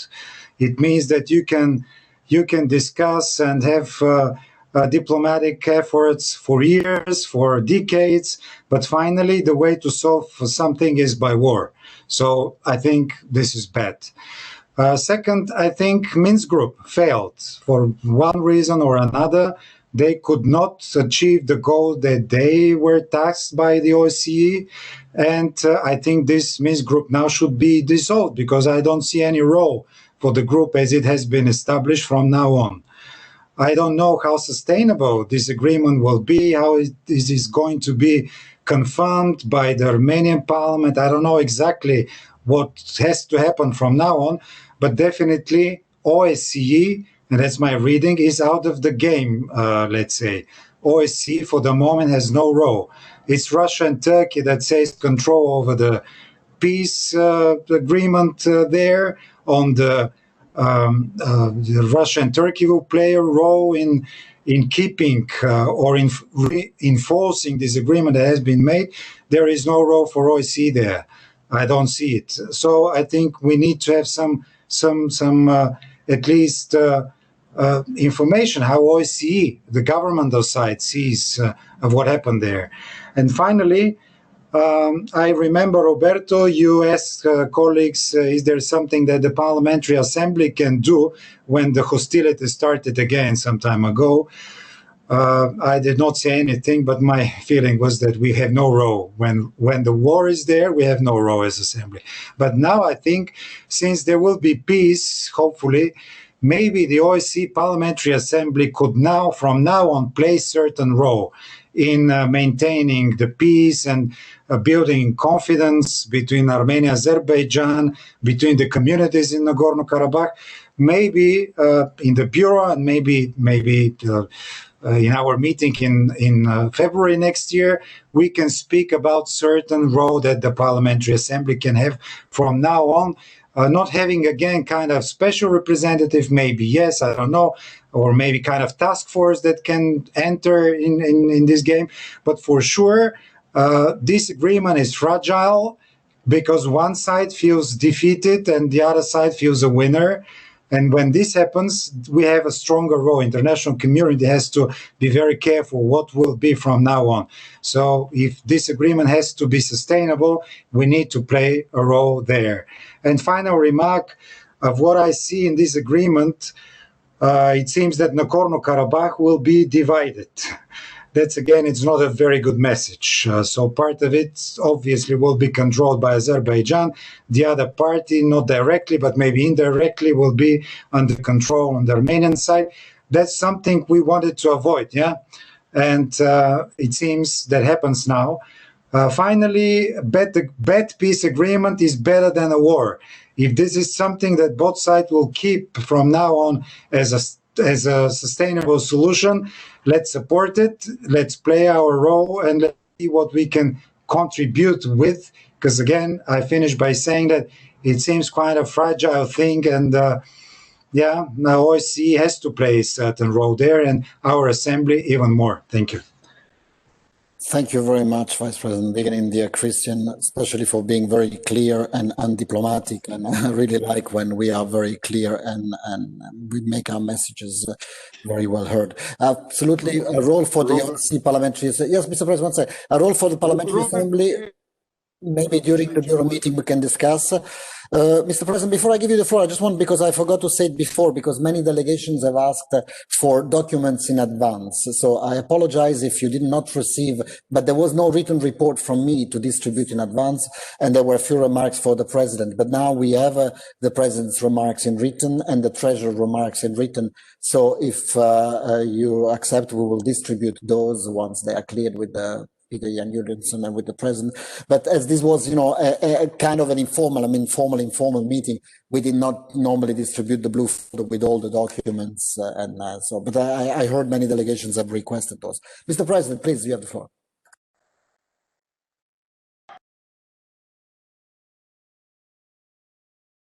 Still have lots with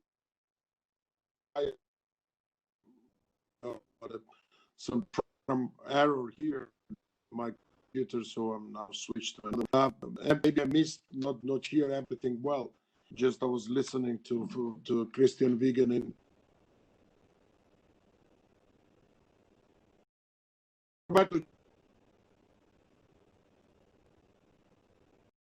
Now, maybe after my remark, will be Lord Bonus speaking now. Do you hear me? Yes, Mr. President, we're just about to get to Peter. Yes, I can hear you, Mr. President. We're just about to get to Vice President Lord Bonus's remarks. We still have, for a second time, Vice President Sarenfeld who wants to speak about Lord Bonus. I also have a bad connection. Yeah. Maybe finally I will say something on. We will get it. You know, of course. It would be Nagorno-Karabakh or here. Okay, we will get into that discussion later on. Now we still have Lord Bonus's report. Before we get there, Margareta Sederfeld asked the floor for a second time. So, Vice President Sederfeld, please, Margareta, go ahead. Okay. Okay, thank you, Mr. Secretary General. I thought it should be on other business, but I can speak now. It doesn't matter. First, I would like just to say thank you to Ms. Farima Daftari for her work for the Migration Committee. Her effort is fantastic, and they really put the work forward. But what I would like to make an intervention on, as we have had a discussion on conflict zones and new conflicts, and those are absolute very worrisome. But I would also like to mention a word about old aggressions that have gone on for 6 years, more than 6 years now. I think about the Russian aggression against Ukraine. And we shouldn't forget this situation, as it's, what should I say, it's a suffer for Ukraine and for its people. And there need to be a way forward to try to find a solution with respect for Ukraine's national integrity. And I don't see that there have been any steps forward. The Minsk agreement have followed. The agreement in July 27 between President Zelensky and President Putin, it's not in use. There are the OSCE peacekeeping mission who observe the situation in the eastern part of Ukraine. But this is, I mean, we need to try to find a way to support peace. I know it's not easy because then there wouldn't be a conflict, but as a peacekeeping an organization who work and support peace, we need also to remember the old ongoing conflict and not forget them when there are new conflicts on the arena. Otherwise, it's very easy to just to promote, to continue the conflicts that already exist, and then take the step to a new conflict, and it will be forgotten, and then there is a new conflict, and the old already ongoing will just continue without any more discussion, without any intervention.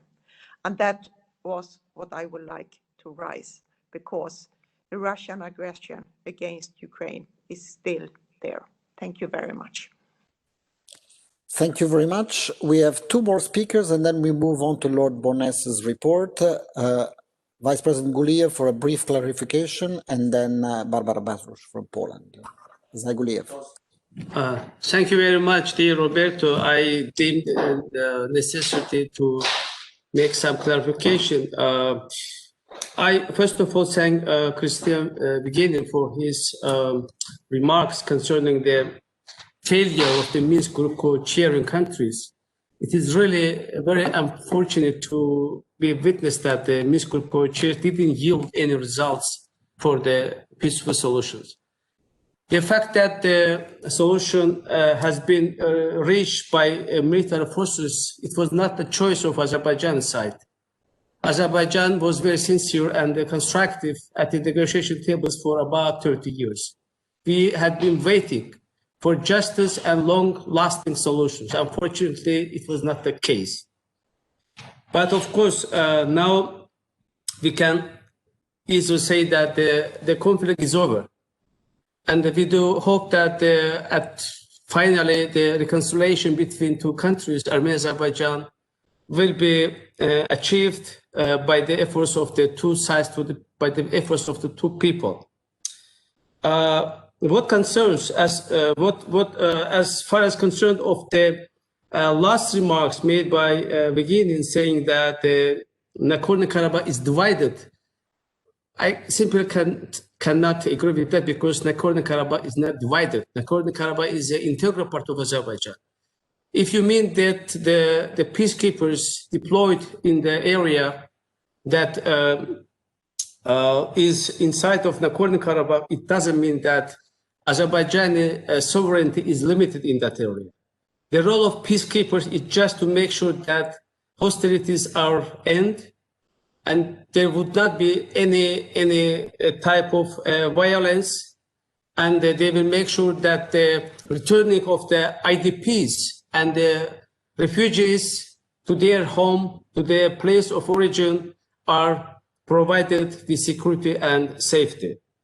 As I mentioned in my first intervention, dear colleagues, I can assure you on behalf of Azerbaijan Parliament that Azerbaijan will do its best in order to provide all rights with Armenians, because we have very good experience.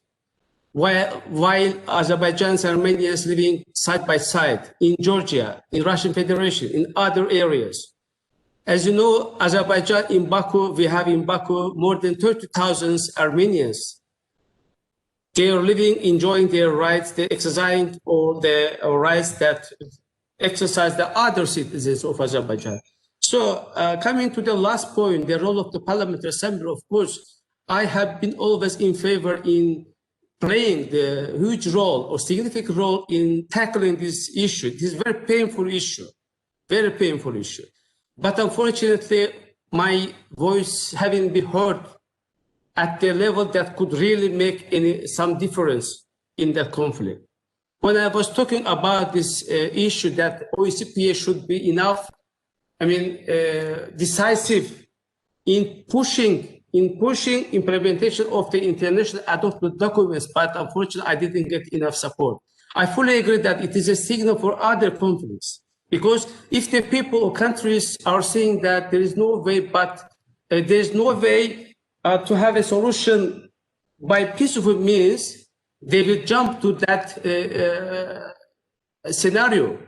This is why I do hope that it will be last scenario, having reached by the force to the agreement, to the peace. But I do hope that it will give very, very promising opportunity and the future for both Armenian and Azerbaijan people, at least to come together to build new region, to build new neighborhood, to build new cooperation, because there are really very, very important items on the agreement that three sides, Azerbaijan, Armenia, and the Russian Federation have reached. Thank you very much. I am available as a member of Azerbaijan delegation to listen to all the initiatives and the proposals coming from my distinguished members to bring lasting peace and to achieve the reconciliation among the Azerbaijan and the Armenian people. Thank you very much.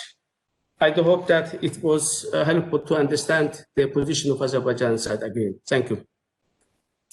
Thank you very much, dear Vice President Guriev Diazai. I now give the floor to Barbara Bartush, and after Barbara Bartush, I will give the floor to Peter Tolstoy. When I give the floor to Peter Tolstoy, most probably he will speak in Russian, so prepare your gadget, Interprofly, and your token so that we can get the translation. So Barbara first, and then the head of the Russian delegation. Barbara, please. Well, thank you very much, dear Mr. Chairman, dear colleagues. I'm very happy that we can meet again.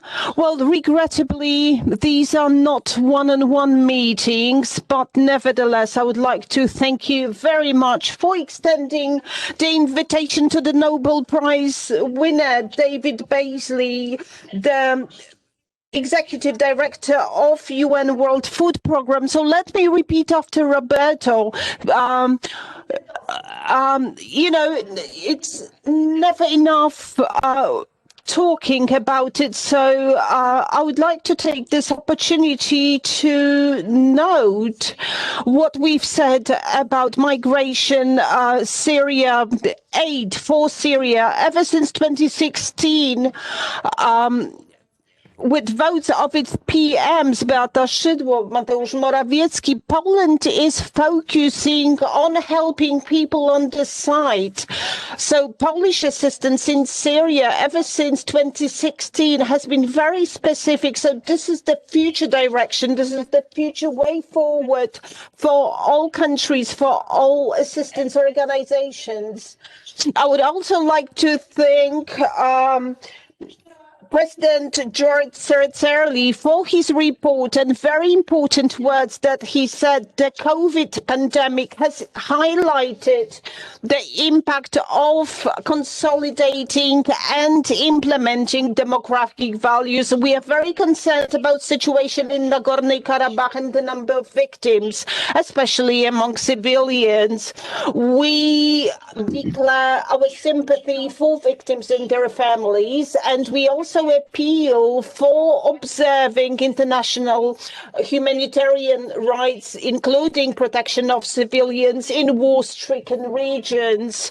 With attention, we are watching recent announcements about ceasefire. We are convinced that we as Poland and everyone in our organization We are sure at OSCE that war is never the way to solve conflicts, and the conflict in Nagorno-Karabakh threatens to destabilize the entire South Caucasus.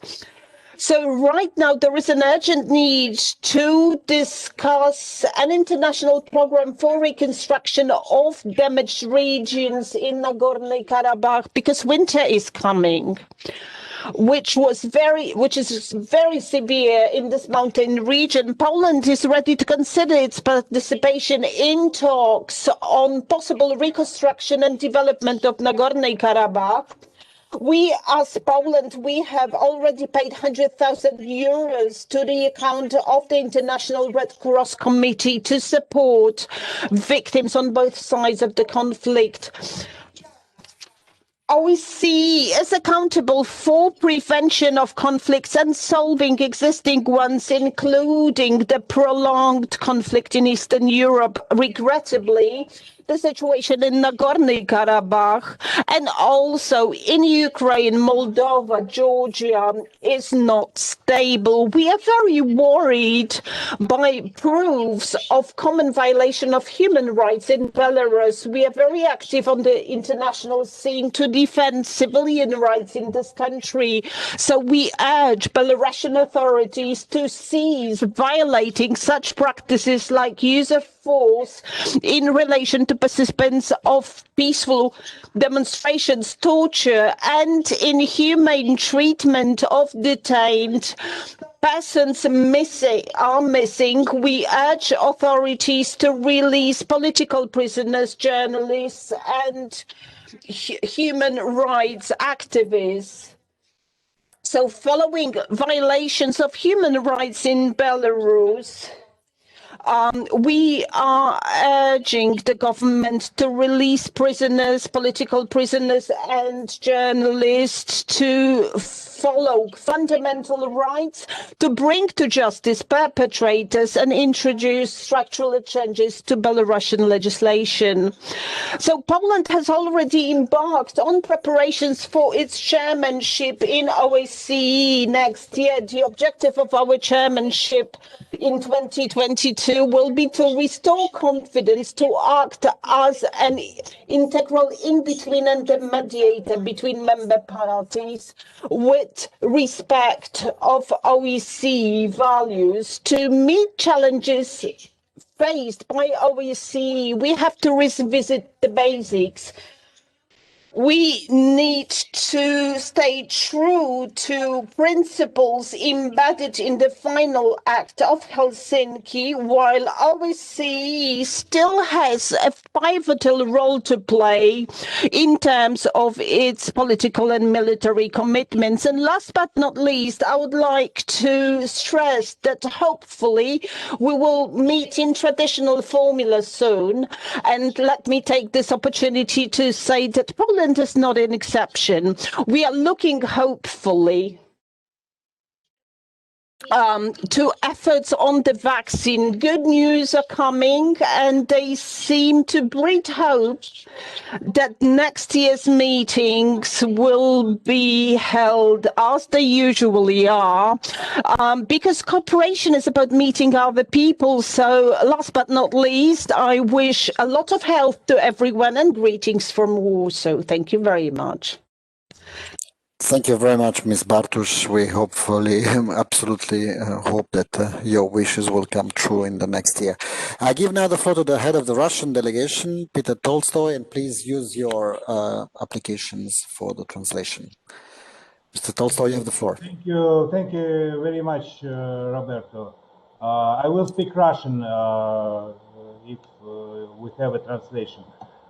Я, уважаемые коллеги, хочу остановиться на двух вопросах, которые, как мне кажется, важны сегодня. Во-первых, хочу поздравить вас всех с тем, что в Карабахе остановлена война. Эта война остановлена Россией. Сегодня российский миротворческий контингент введен на территорию Карабаха и осуществляет контроль на линии соприкосновения. Это очень важно. Хочу вам сказать, что за время 45-дневной войны в Карабахе цифры потерь с обеих сторон превысили цифры потерь Советского Союза за 10 лет войны в Афганистане. Это очень серьезный конфликт. И я очень рад, что моя страна сумела внести свой вклад в то, чтобы народы Азербайджана и Армении остановили прямое кровопролитие. Впереди долгий процесс урегулирования. И здесь я не согласен с господином Вигениным, который говорит о том, что Минская группа больше не нужна, о том, что у ОБСЕ нет роли. Есть роль, уважаемые коллеги. Это роль, безусловно, в контроле за возвращением беженцев, в том, чтобы продолжать диалог между жителями Карабаха и с азербайджанской и с армянской стороны. И я считаю, что международное посредничество и участие ОБСЕ в этом конфликте не окончено. Мы все очень надеемся, что общими усилиями нам удастся остановить вот эту вот ужасную войну. Я хочу сказать, что замороженные конфликты, о которых говорилось также моими коллегами, имеют разную природу. И в случае с Украиной и Грузией замороженные конфликты возникли тогда, когда пришедшие к власти в результате довольно неясных обстоятельств люди применили армию против своего населения. И, конечно, такие конфликты Россия не даст разморозить.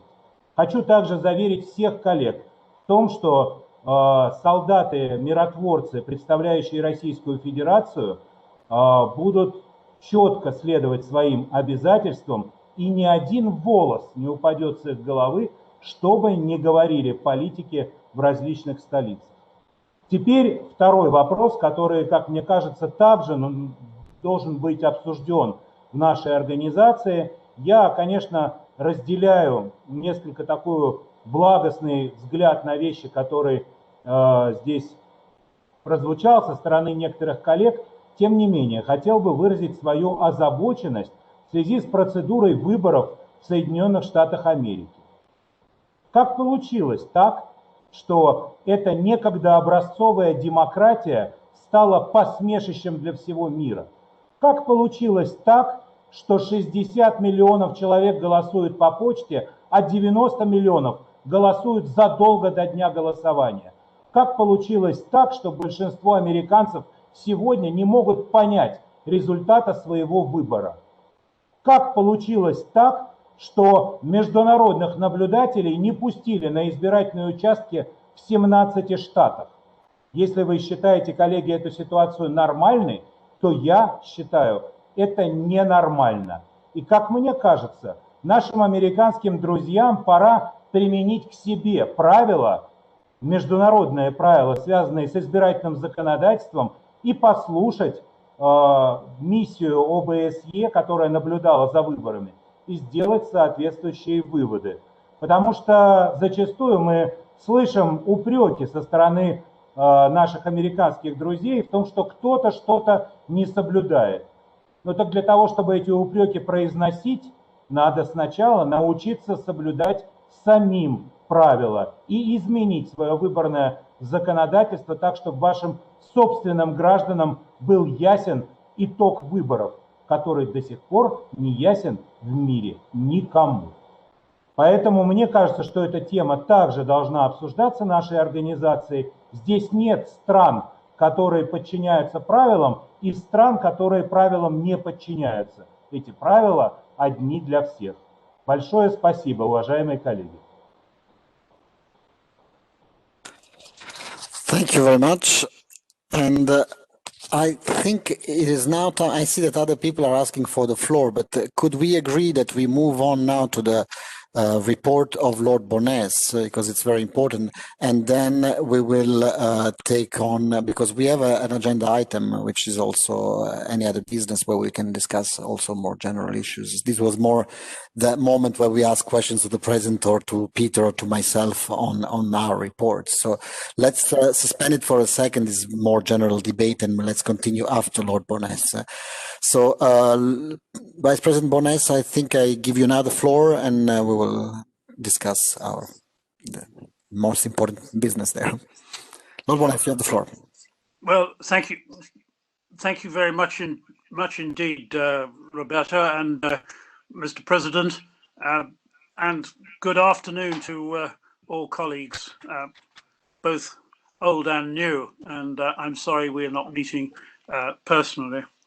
I really appreciate the opportunity of taking the floor, because amendments to rules and working practices really pale into insignificance against the importance of issues such as Nagorno-Karabakh, Ukraine, and some of the other conflicts, frozen or otherwise, that have been referred to.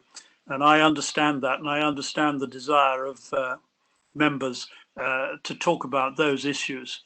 However, we are a democratic organization, and a democratic organization has to have rules if it is going to work effectively. Now, when the Standing Committee met in July, I pointed out that there were sort of two elements to changes. One was a change to working practices, and that had a number of issues: the possibility of committees meeting in the autumn, an executive summary for future declarations, and changes to the Belt and Road Committee, and the establishment of such a similar committee to deal with China. Those four matters I really do not want to talk about this afternoon, and I'm not in a position to take any further. I pointed out that in July that there were two major issues that involved the rules, and that was to ensure that our rules should be able to cope with unexpected emergencies such as the one we are now experiencing, and secondly also to deal with the question of the problem of deciding whether or not the meetings were quorate. Well, so far as the quorum is concerned, that's something which I think we, again, I'm afraid, have to put to one side. The rules for dealing with emergency, and particularly the election of officers, must be our top priority. And I'm sorry that it hasn't been possible to have a meeting of the Rules Committee in October, as I suggested. And I'm sorry that I haven't been able to bring you something more positive this afternoon. That's not to say that nothing has been happening. Andreas Notele has been putting in a huge amount of work in reviewing the rules as a whole, not just the particular item to which I refer. Now, because I know that making sure we have a rule to deal with this sort of problem and elections is the priority, the timetable for that, I believe, should be this. As I say, Ambassador Notele has done a lot of work on this already, but I'm hoping that the President's Working Group will have the opportunity to consider a draft of a rule to deal with the election situation and any situation that arises where we cannot meet. And that will cover a number of the issues being raised by people this afternoon, not just elections, but making decisions. After that group has had an opportunity of looking at the draft, I'm hoping that it can go to the Bureau in December, with a view to it going to the Standing Committee, however that meets in Vienna, or virtually, if not in Vienna, because we need to have this on our books. And I suggest that if we're able to get agreement, it's done by way of an annex or addendum to the existing rules.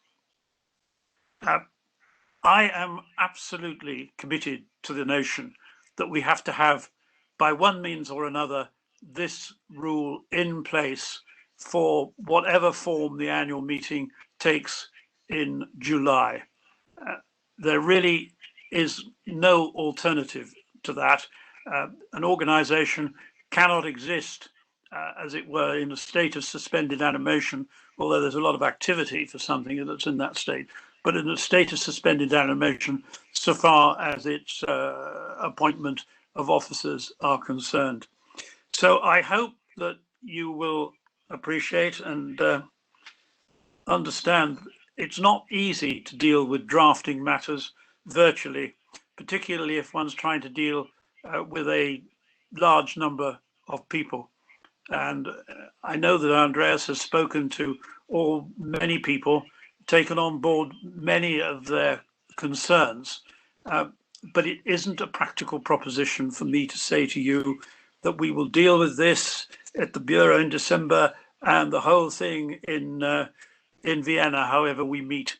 It's a big issue, and we've got to focus on the emergency provisions. And Andreas has done a lot of work on this. A great deal's been said this afternoon about electronic voting. I'll ask Ambassador Notelli to speak about that, because there are a number of disadvantages, to say the least of it. And we will need to make it clear that any provision that we have in the rule for electronic voting is, as it were, in extremis, where it's become absolutely impossible to have a physical meeting. So I try to keep it as short as possible, President, Secretary General, because I'm conscious of the time ticking on. But as I see it, we will come to the President's working group of the Bureau prior to the Bureau meeting. We will go to the Bureau meeting with a suggested appendix, addendum to the existing rules, with a view to that being adopted in Vienna or virtually in February, whichever is the case. And I hope that members will accept that we are, in fact, doing as much as possible to meet their concerns, which, frankly, I entirely share. In the meanwhile, in parallel, the review of the rules dealing with the many issues which have been raised, not least of which is the quorum, will go on in the hope that we can bring a comprehensive recommendation to the annual meeting in Bucharest. Thank you. I'm very happy to take any questions, but Andreas may wish to add to what I've said. Thank you, Lord Bonas. You've been extremely clear. Andreas Notelle, if you want to add anything. I also would like to thank publicly here Ambassador Notelle, who was supposed to go on pension on the 30th of September this year, but I've requested him to stay a year longer to help us, not only with these emergency rules that Lord Bonas just mentioned, that we hopefully have the Bureau take note of and the Standing Committee in Vienna approve, but also, and most importantly, the review of our rules of procedure, which is work Ambassador Notelle has been doing throughout the entire summer. There is now a final draft. As soon as it's ready, it will be circulated for the delegations to comment on, to advise on, to, of course, make changes that they request. This is a parallel track. So we have the rules of procedures that will have to be going through the regular procedures and will need to be adopted eventually at the annual session in Bucharest. But before that, we need to have some, as Lord Bonas mentioned, an annex, an addendum of provisional measures, which we can already approve in Vienna, so that we have kind of an insurance policy that in July, should worse come to worse, we will not end up in the same situation where we have to freeze the Bureau, but that in July we can actually have an election of officers and actually have some provisions that allow us to discuss online and that we can make decisions online. Ambassador Notelle, thank you again. Yes, I try to be very brief, although this is not an issue which you can really discuss very briefly because there are so many aspects to it. And the second thing that everybody should be aware of is that even this needs to be adopted by consensus -1. So if we cannot manage to come to some conclusions regarding these emergency measures, which are really supported by everybody, we will have problems. So we should try to be as clear as possible and to do away with as many of these potential problems that could come up. It could be raised by delegations. So this takes some time, but I, of course, understand very much the impatience that I hear from members of the Standing Committee. It's very understandable. We are already in the second phase of this pandemic. We had an interim solution that we found in springtime, but now we urgently need to find something for the next year. When it comes to electronic voting, we should, however, all be aware that it does away with some of the essential prerequisites of a parliamentary process, which is an oral eye-to-eye debate. While it is less dangerous to adopt managerial decisions in the Standing Committee, which decides these by consensus -1, and we can do it in a written procedure, the so-called silence procedure, it is hard to envisage any political decision-making without having gone through some kind of an amendment process or something. So this adds a number of critical requirements that need to be put in place before electronic voting can be considered to be a safe alternative.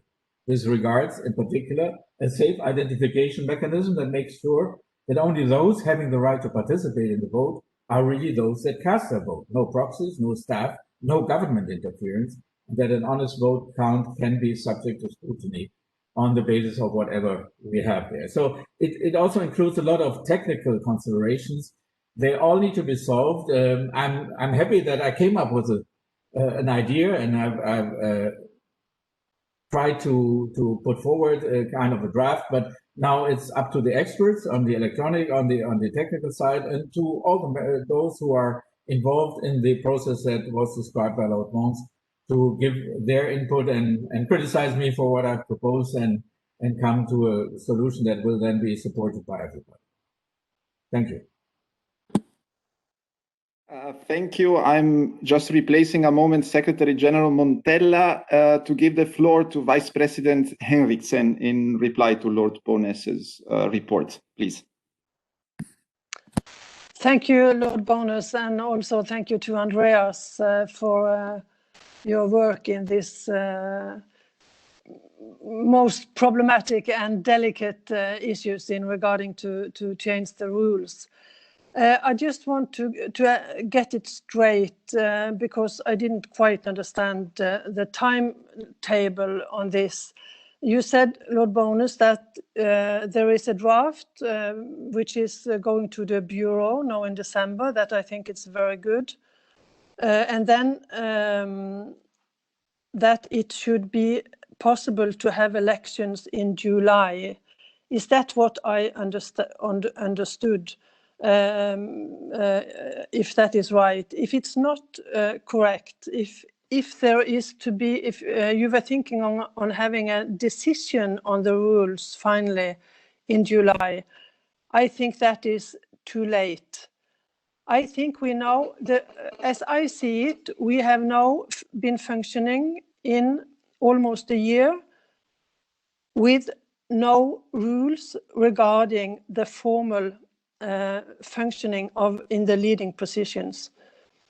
We have some rules regarding the president, we have rules regarding the positions, and we are not following these rules in this time. That's very understandable, and I think that's very wise. We have been taking the crisis in immediate actions, and we have done some, which I think is good choices. But I just want to then ask if there are, in my opinion, then we would have to, I would ask the Secretariat to launch for us a pro and cons on how we can make this happen as soon as possible, and what is the implications of not following the rules in appointing a leading figure and the rules of deciding it, because both things is stated in the rules. And as I see it, we are now making some amendments or some practical use regarding some of the rules, but not on others. But if it's practical problems and practical issues regarding how we can manage to vote or to get the technicalities done, but I should have liked, I think that what you have done on the rules is very good and very fine, but I should also have liked to have an analysis from the Secretariat. What is the obstacles really for implementing this in practice as early as possible? And I would like to ask if we could have that on the Bureau meeting in December also, when we are having the draft from Lord Bonus and Andreas Notella. Thank you. Thank you, Vice President Eriksson. I think Lord Bonus wants to intervene. Come in, Lord Bonus, yes. Yeah, thank you. Can I just say to Vice President Hendrickson that I'm sorry if I didn't make it clear. It's because we got two processes really running in parallel. The general review of the rules, I see coming to a conclusion when we meet in Bucharest, and the approval of a new package of rules would take place at that meeting. Aside and apart from that, the urgent matter is to be able to deal with situations such as we are now in, and to ensure that we can have elections. And my objective is to, hopefully, if the President agrees, we will have a meeting of the President's Bureau Working Group to have a look at the draft, and the draft will be solely to deal with the emergency provisions. That can go on to the wider Bureau in December. If colleagues are happy with it, it goes to the Standing Committee in Vienna, when it can be adopted as an annex to the existing rules of procedure, so that whatever happens about the overall review of the rules, we will have dealt with this particular issue. And that's very important. And I think all the other things will have to take second place to getting agreement. As Andreas has pointed out, it will be subject to consensus -1, and we are going to need the cooperation of everybody to ensure that we can get it through the Standing Committee in Vienna, or if necessary, I guess a special Standing Committee at some stage. But we must have that done to make sure that we can have rules to deal with the election of the President and officers at the time of what would be the annual meeting in Bucharest. I hope that's clear. Thank you very much, Lord Mones, for that clarification. I will further elaborate on this. So make no mistakes, we are not in a vacuum of legality here. I mean, we have rules. The current rules, we are absolutely implementing them to the letter. So we have not gone out of the current rules. What we are doing is adopting an exceptional rule exactly for the election of officers, but these rules will be adopted in Vienna. But the implementation of these new rules, that is, in case there is not an annual session in person, how to conduct election of officers, so the actual implementation of these new rules will materialize in July. So I don't know if Ms. Eriksson was thinking of let's have the rules by the time we are in Vienna so that we can conduct an election in Vienna. There will be no election of officers in Vienna. The next election of Bureau members will be in Bucharest. If it's in person, it will be under the current rules or the revised rules if by then they have been adopted. If there is not an annual session in Bucharest in person, but there is a virtual annual session, then the election of officers in that virtual session will be conducted with the rules that you will have adopted in February at the Vienna meeting. So it's a kind of an insurance policy that in July in Bucharest, there is not a repeat of what happened last July, but there will be not an election of officers in February. there will be the next election of the president, vice presidents, and heads of committees, of course, those who are expiring, at the around the time of the Bucharest annual session, when hopefully we will meet in person. If we don't meet in person, we have the provisional rules approved in February. I hope this is more clear. If there is anyone who wants to take the floor on this issue, otherwise we move on to the next agenda item. Which... Mr. President, yes. It's always muted, and now it works. So I don't want to say, in addition, many things, but it's very clear that we are willing to, let's say, solve this problem as soon as possible. And I'd like to thank Lord Bonas and Andreas Notella and the Secretariat and all the people who are working on this issue. I agree with Lord Bonas in December, and it was also my request to do it as soon as possible, and the latest and as soon as it will be bureau meeting, as Roberto said and Lord Bonas said. So at that meeting, we will finalize, let's say, this theoretical work, and to adopt maybe the guidelines which will be implemented then maybe for summer. Of course, if it's possible, I as a president, I wish to have, let's say, everything earlier than it's possible, but there's a timeline, there's agreed rules and agreed procedures. So the one thing is very clear, and no need at this moment to remind all the time that it should be done. We know there's a work is going on, and it's our wish, I'd like to create, is to finish with this issue and solve this issue as soon as possible. And believe me, nobody anticipated the pandemic that long, and we don't know what could happen in the future, but as both of you said recently, that we have to be prepared. And I think the preparations are going on. It will be solved very soon. Thank you. Thank you very much, Mr. President. So without further ado, we move on to the next point on the agenda, which is an update by Deputy Secretary General and Special Representative Ambassador Notella on the situation in the OSCE. Andreas, if you can give us some highlights on what's happening with this recruitment.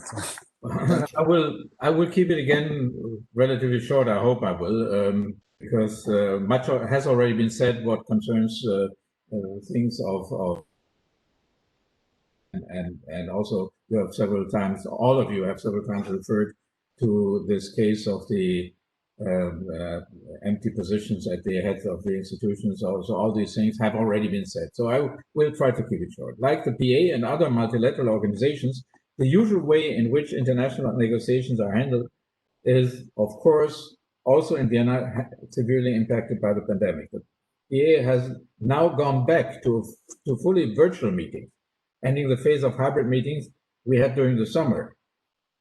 One of the last meetings held in person was an ambassadorial retreat where, inter alia, the deliverables for the Tirana Ministerial Council were discussed in a very general form. Even during the period of the hybrid meetings, with the exception of the retreat, the lack of opportunities to have a quick chat with colleagues on the sidelines of meetings or during social events has not only made informal bargaining impossible, but also closed many sources of confidential information, which regards us. Without any in-person meetings, even the remaining opportunities have been almost totally barred. This has not only led to a lack of progress on important issues, but also prevented the creation of an atmosphere in the PC, the Forum for Security Cooperation, and other bodies, which would be conducive to constructive work. More than ever, constructive debates have been replaced by the reading out of, at times, more or less aggressive statements, and for the rest of dull bureaucratic notes. While listening to today's PC, I again had to listen to empty phrases like, with patience and perseverance, be able to reach sustainable solutions, with respect to one of the longest standing conflicts in the OSCE area, where things are getting worse and not better. And we heard also what Margareta said about Ukraine. I can assure you that Ukraine is on the agenda at every permanent council, but whether it's on the agenda and dealt with in a way that it brings us forward, I don't know. On a positive note, I have to say there was one unique thing today, which shows how slow progress can be. But some people in the assembly I know are very interested in this matter also, because there was a special agenda item on the status of the cooperation with the partners in the Mediterranean. We should not forget that this is also in an area where there have been long-standing conflicts and where we have been working on. Now, the Ministerial Council, we have heard this several times, has the same problem. Normally, we already have the problem with most ministers or the deputies flying in to read their statement, disappear again, and all the rest of the work is done by the missions that come from Vienna. But this time, there will be only bilateral ambassadors accredited in Tirana. So whatever happens, it will happen in Vienna, and the rest will happen online. The drafts that have been put forward as MC drafts are carefully calibrated to achieve a balance between issues pertaining to the three dimensions, which is very important always to certain delegations. So there are several drafts on terrorism, on organized crime and corruption. There are drafts on the sustainable use of natural resources, torture and other cruel, inhuman or degrading treatment, freedom of peaceful assembly, intolerance and discrimination, small arms and light weapons, and one on the Vienna document on UN Security Council Resolution 1325, which deals with peace and security and cooperation with the OSCE Asian partners as well as COVID. I'm afraid only that all these texts and this calibration will quickly break apart at the expense mainly of the drafts in the human rights area. As usually, we are trying to make sure that they include references to the PA's work, for which we get some support from also important delegations. The candidates for the heads of institutions have presented themselves virtually. The CIO has tasked a group of friends to prepare a short list of candidates for the positions. In the absence of transparency, all sorts of rumors are boiling. The main controversy regards the question whether a package of 4 decisions can be decoupled, because you remember there were 4 decisions that were all tied together. Those that are in favor of this are largely motivated by their dislike of the current candidates for the human rights institutions. A reopening, mainly of the position of the ODIHR director, is therefore not excluded. We also have budget negotiations that are underway. In addition to the usual tensions around the budget for executive institutions, this year the conflict that we just talked about in Nagorno-Karabakh is putting an additional challenge, because some people try to draw the consequence from what happened there in order to do away with some of the executive structures. There's another discussion related to the budget, which is also of concern to everybody, and I think also to you. We have been always faced with zero nominal growth, but this time, because of the COVID-19, delegations argue that there should be savings. So instead of the slight increase that the Secretariat has proposed, in line with the increases for staff costs, which are an automatic thing coming from the revision of the UN salary scales, we will probably face a decrease in the general budget, and what that means for the OSCE we've discussed already several times. That said, the PA is attending all meetings and has participated by making statements in all fora. I think the pandemic has led to an abundance of meetings. It's getting more and more, which does not necessarily enhances the output of OSCE that the citizens can benefit from. In particular, which does not curb the growing distrust and polarization between many participating states. The most solid cooperation with the Secretariat we have is on counterterrorism. All staff of the Vienna office is involved in other PA activities, including the work of Mr. Ambassador Zanier on the election observations, and that is what we have been doing in Vienna. Thank you very much. Thank you very much, Andreas, for all your work and for this very good brief report. I don't think there are any questions on your report. Everything is very clear. So we now move on to agenda item number 7, and maybe there are members who had signed up to discuss also about what we was said before. So, I mean, it's open debate now. So we start with Congressman Chris Smith from the USA. Chris, you have the floor. Thank you very much, Roberto, and thank you. And President Ceratelli, for the tremendous job you're doing during this very challenging time of COVID-19. We're all working overtime. I know all of you are, to mitigate the impact of the pandemic. It's a challenge that is unprecedented. So thank you for continuing that leadership for the OSCE EPA. Thank you so much. I would like to mark the 20th anniversary on October 28th of the Trafficking Victims Protection Act of 2000. It's the comprehensive, bipartisan, and historic law that I authored to aggressively combat sex and labor trafficking, both within the United States and around the world. The TVPA created a new, well-funded whole-of-government domestic and international strategy and established numerous new programs to protect victims, prosecute traffickers, and to the extent possible, prevent human trafficking in the first place. As you know, many victims, because of all of our efforts, your laws and ours, have rescued and protected many, while comprehensive prevention strategies have spared many from exploitation and abuse of a crime that treats women and children as mere commodities to be bought and sold.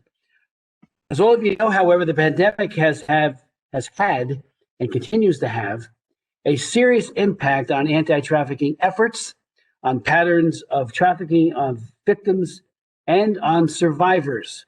I was pleased to participate as an expert for the survey done by ODIHR and UN Women on the effects of the COVID-19 pandemic on anti-trafficking efforts. Having information and recommendations based on real concrete data is always the best course, and we have it. The results showed clearly that new patterns of exploitation have emerged due to increased online activity, greater use of social media, and social distancing practices. Teleworking and social distancing practices appear to be changing some of the dynamics of trafficking for sexual exploitation, while shifting to and increasing various forms of trafficking online. For example, there is disturbing evidence of an increase in demand for online pornography and therefore an increase in the potential for online exploitation of trafficking victims. And because of the pandemic, victims are likely to be facing increased abuse and are less likely to be rescued. NGOs and shelters are being impacted by the pandemic, are facing significant losses in funding and staff who themselves are quarantined or sick. This can leave trafficking victims more vulnerable than ever to being re-trafficked. In addition, survivors may find themselves out of legitimate work. The economic repercussions of the pandemic and resulting shutdowns and quarantines have resulted in job loss for many, including trafficking survivors. I continue to be concerned that school closures that have been necessitated by the pandemic resulted and continue to result in children spending inordinate amount of time online, where they are vulnerable to being groomed by sexual predators and lured into trafficking situations. There has been a huge surge in the United States and across the country with online child exploitation. In my own state of New Jersey, the number is up 75% in terms of reports that have come forward about children being groomed online and exploited. ECPAT USA, and there's also ECPAT, as you know, that operates throughout all of Europe, has been especially focused on the safety of children during the pandemic, believing that safety means more than just hand washing, one of their mottos, and has created an online safety guideline for youth, for parents, and for educators. And I hope all of you will take a look at that, because it's filled with a lot of practical situational awareness type of advice on how to protect children. I understand and I know that the United States plans to propose a draft decision for the December 3rd and 4th ministerial. And I hope that all of you will take a look at that in your respective countries, perhaps add to it, make it better, so that we can all do a better job of protecting all the victims during this pandemic. And again, I thank you for inviting me to be a part of this. And I thank you for the tremendous work that all of you are doing in your respective countries. Would yield to any questions or whatever you would like. Thank you very much, Mr. Smith. Thank you, Chris, for your work. And as we are approaching the ministerial meeting, let me remind that also some of your resolutions with the OSCE Parliamentary Assembly in the past have been taken on board by ministerial decisions, which is something we very much appreciate. I now give the floor. Thank, Roberto, I also yes. like to thank Congressman Smith. This is always great to speeches, and it's on not only verbal work. You know, you did so many practical things, as Roberto said. It was exemplary when executive side of OSCE took as a main document your resolution, and this is a great and very noble job, and I'd like to thank you very much as our special rep, and also congratulate you with your election. Thank you very much. And now the new head of the but he's already been in one of the meetings, head of the UK delegation, Gareth Johnson. Gareth, you have the floor. Thank you very much, Mr. Montella. Just wanted to briefly update the Standing Committee with what I think is actually some very good news. The UK is able to host the 2022 Annual General Assembly. It's going to be in Birmingham, which those of you who have been there will know that it's the second largest city in England. It's got very modern facilities. The actual conference suite is very good, we think. There's also very good facilities nearby. We've got some very good hotels there, restaurants and so on. And it's actually going to be a very, very exciting time around July 2022 for the UK. We've got the Commonwealth Games taking place in Birmingham just before that we're due to be there. We've got Brexit Festival, and most importantly, though, we've got the Queen's Platinum Jubilee celebration. So it's going to be a big time for Her Majesty, but I'm quite sure the OSCE conference will eclipse all of those things, and you're all invited and you'll all be very, very welcome. So hopefully it'll be a very, very good conference. So I just thought the Standing Committee would want to know about that. Thank you. Thank you very much, Gareth. The only thing I regret is that it doesn't coincide with the World Cup of football, which that year happens in Qatar, but in November, December normally. It's always a nice moment when it coincides with our annual session. So next on line is the head of the Turkey delegation, Süleyman Altok. You have the floor.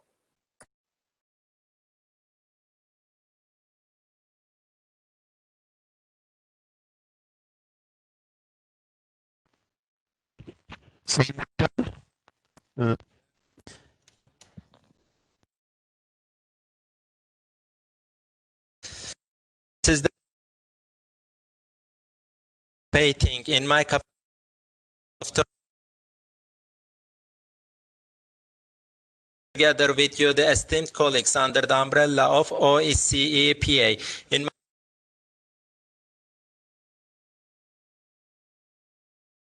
Interior Director, head of the security in Istanbul province, and for the first time in the Intelligence Commission of Turkey, and for the first time in an international environment, I'm more than happy to be addressing you as the head of the Turkish delegation. And I have been closely monitoring all the activities and efforts of the OSCE PA for establishing cooperation and dialogue between the countries, improving the security in our region. I have been closely monitoring all the efforts of OSCE PA.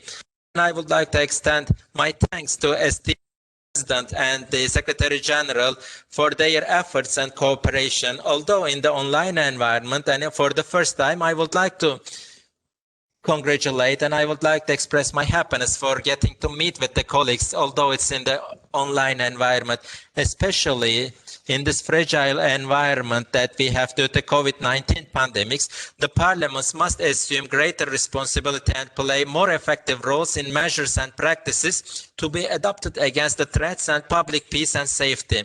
We should keep in mind that cooperation and joint action is a very crucial component in addressing such threats. I sincerely believe that we will overcome these challenging conditions through joint actions based on cooperation and respect of fundamental rights and freedoms. Our joint efforts in this period of time and in future as the members of the parliaments must be preventing the violation of fundamental rights and freedoms and ensuring freedom of thought and expression within the frame of international law. And I firmly believe that we will take the necessary measures to prevent all the terrorist organizations Turkey is combating against many terrorist organizations, including PKK, YPG, Daesh, and FETÖ, and we are more than happy to be cooperating with OSCE PA for counterterrorism, and especially addressing and combating Muslims and other religions.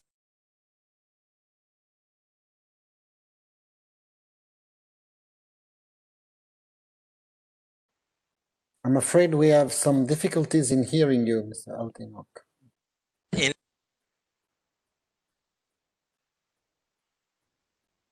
Rob? We have some questions must prioritize and address the issues of fighting against intolerance, and on the other hand,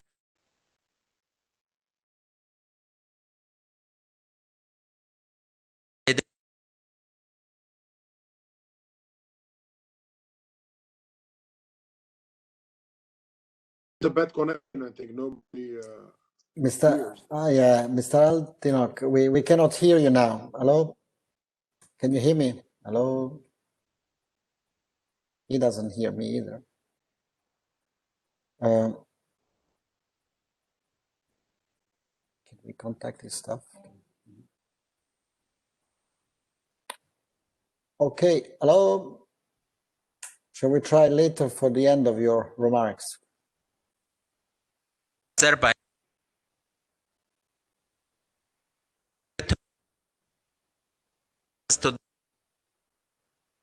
to right step taken towards the lasting solution, we believe, and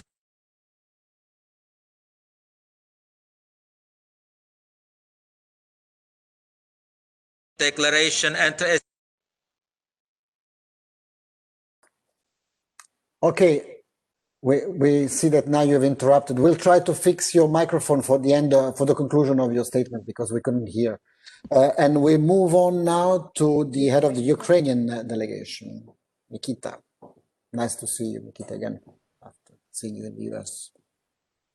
Nikita, you have the floor. Thank you very much. It's also a pleasure for me to see all of you, dear distinguished colleagues, Mr. President, Mr. Secretary General. I'd like to answer a few words for impudent and cynic attack against democracy that we've heard from representative of one of delegations.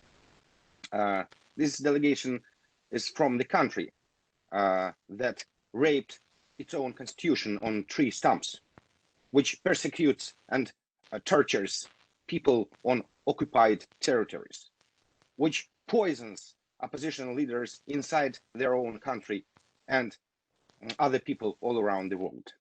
And I'm absolutely sure that we have to answer to such attacks on the democracy. I was one of members in OSCE delegation in the United States, and what I saw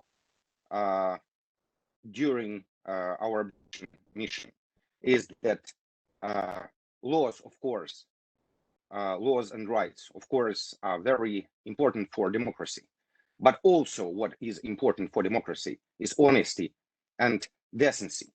This is what we saw in the United States during elections. And of course, not the country which is mocking Soviet Union can discuss about democracy in the United States or in other civilized and democratic countries. I won't call this country not to give them any chance for backward, but we all know who I'm talking now about. They are not Soviet Union. They're parody. Dangerous, ugly, but not more than parody. Thank you very much. And I'm sure that we have to talk, but by language of sanctions, and not giving them any possibility to destabilize our democracies. Thank you, colleagues. Thank you. And now I give the floor to Kaka Kuchava, the head of the Georgian delegation. You have the floor. Thank you, Roberto. Thank you, everyone. Good to see you all. I wanted to make a comment about different issue, but cannot stop myself not to react on what was said by our Russian colleague. And I absolutely agree with our Ukrainian colleague saying that these type of statements are simply cynical towards everyone. And because we've seen in work what it means to be the peacekeeper, the way Russians understand it. Georgia is a perfect example for it. We have the occupied territories occupied by Russia, and so-called peacekeepers are standing there violating the fundamental human rights, such as access to the education, access to the medical treatment, especially during the COVID times, when they do not allow to cross the border to receive the medical treatment, hijacking and arresting Georgian citizens working on the yard, the peasants, and they call this the peacekeeping. It shouldn't be just words. If they want to truly believe that they're doing anything good, they have to do it at work, to prove it by work. But we've seen it in practice. It has nothing to do with peacekeeping, and it was not by accident our Russian colleague mentioned the word control of the territory. This is exactly what it is planned by the so-called peacekeeping, to control the territories. And Georgia, Ukraine, and now Karabakh will be the perfect example of it. The world has to act accordingly, not to such statements, but towards such actions, which made even louder. And speaking loud does not mean that they're speaking truth. That's the problem. Second issue which I wanted to mention is, first of all, to thank you, Mr. Montella, for arranging the observation mission to Georgia. It was very important for our country to have, especially during the COVID, when not many, as we wished for, international observers were able to visit Georgia, but you made it. It was a very important and very right move from the OSCE delegation, because it was spread all over the Georgia. They observed the elections, and the report was written, which will be final version published a bit later. We've seen the assessments of the competitiveness and the fundamental rights to be protected during this election. We've also seen the shortcomings in the election, in the report that was given to the public initially, and we'll see it on the final end. And I hope that with the ODIHR team, with the OSCE, we will continue working to even advance the electoral system that we have in Georgia. I absolutely agree with our speaker, the Nobel Prize winner David Beasley, that there is no perfect democracy. We have to look for it and continue to be perfecting democracy even further. So once again, thank you very much for organizing this observation mission, and to every single person who was part of this delegation. Thank you very much. Thank you very much, dear Kakam. It was our pleasure to be there.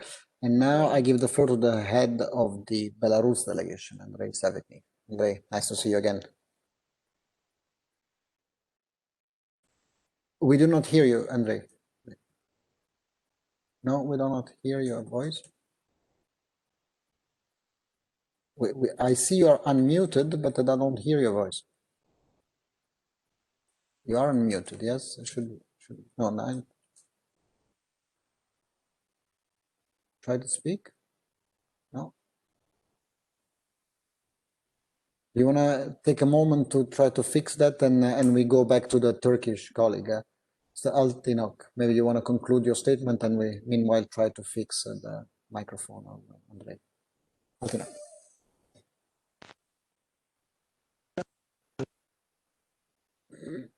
Just left the speaker.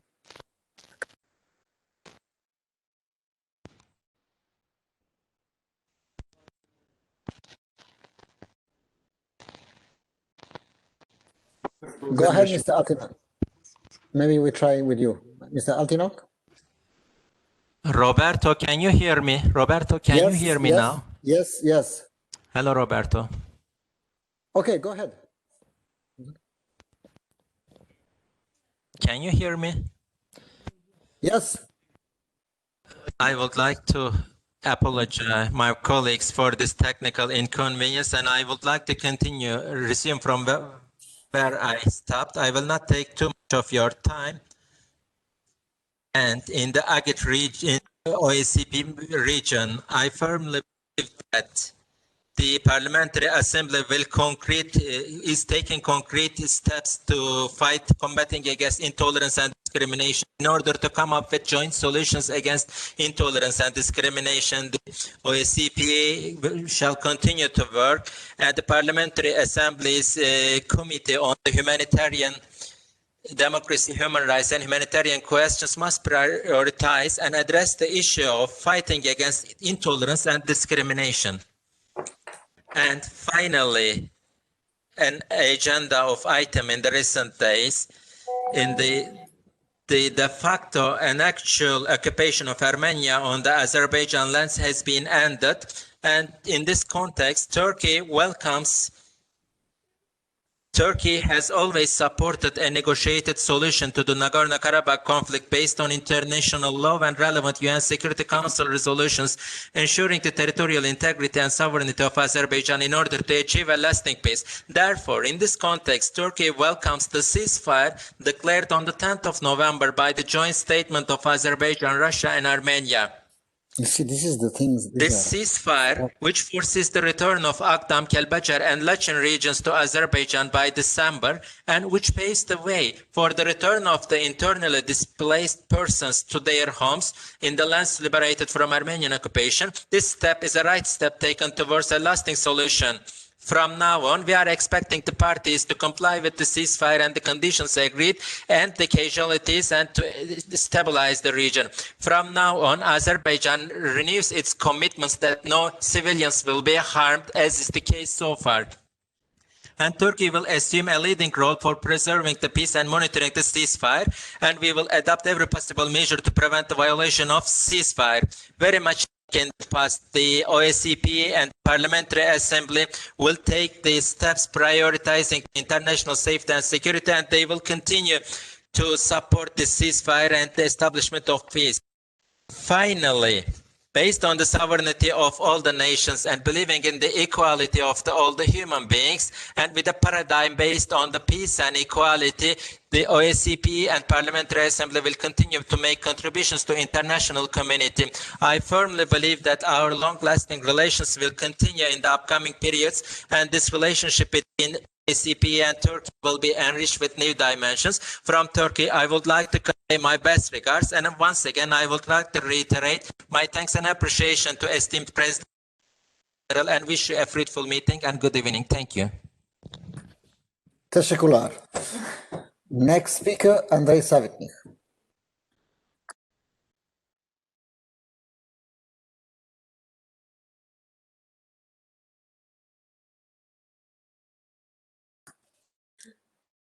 Andrei, we don't hear you. I don't know what's wrong with the microphone. It's always worked before. No, we hear, but we can't see him. No, oh no, that's the president. Sorry, I thought it was. No, Andrei, shall I propose something? Andrei, if Yes. you. Oh, now we hear you. Perfect. You hear me? Go ahead now. Yes, perfect. Okay, Go ahead. excellent. Thank you very much. My statement will be brief because I believe I need to echo some of the statements of the previous speakers related to Belarus. First of all, I would like to say that state institutions in Belarus are doing their best to resolve the difficult situation caused by social imbalances and political process, which basically demand a substantial improvements in our political architecture. I'm sure that we can manage this process internally by ourselves, and in fact, we must find inside capacity to do so, to make this process sustainable. Honestly speaking, at this point in time, we are not even asking for understanding, because we clearly see that the partners who wished to understand our situation and support us did it already. The rest are continuing their usual power game, which has no relation to democracy development and the rule of law enforcement. Belarus authorities are only kindly ask our Western neighbors to stop illegal interference in the internal affairs of the Republic of Belarus, to stop the activities of quasi-governmental organizations and propaganda organizations which coordinate the activities of radical protesters and in fact encourage and finance these activities. We do so simply because we see a big damage which such behavior can bring to our bilateral relations in future. Thank you very much for your attention. Thank you. I guess now it's President Tsereteli. We don't have any other speakers online. President, we are doing very good with time. Okay, Roberto. Yeah, thank you very much. I'll most of the time, so with this setting, so you are more in action with our online meetings here, but it was extremely interesting discussion here on different topics.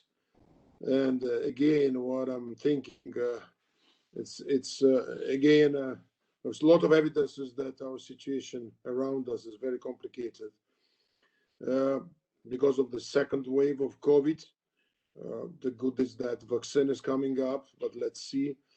But now we are all somehow handicapped to conduct, different activities in person, which is necessary. But anyway, so I'm very happy that there was a clarification on our rules and procedure issues, which are important, and for the Bureau meeting, it will be more clear. Nobody wants to continue in this, let's say, way.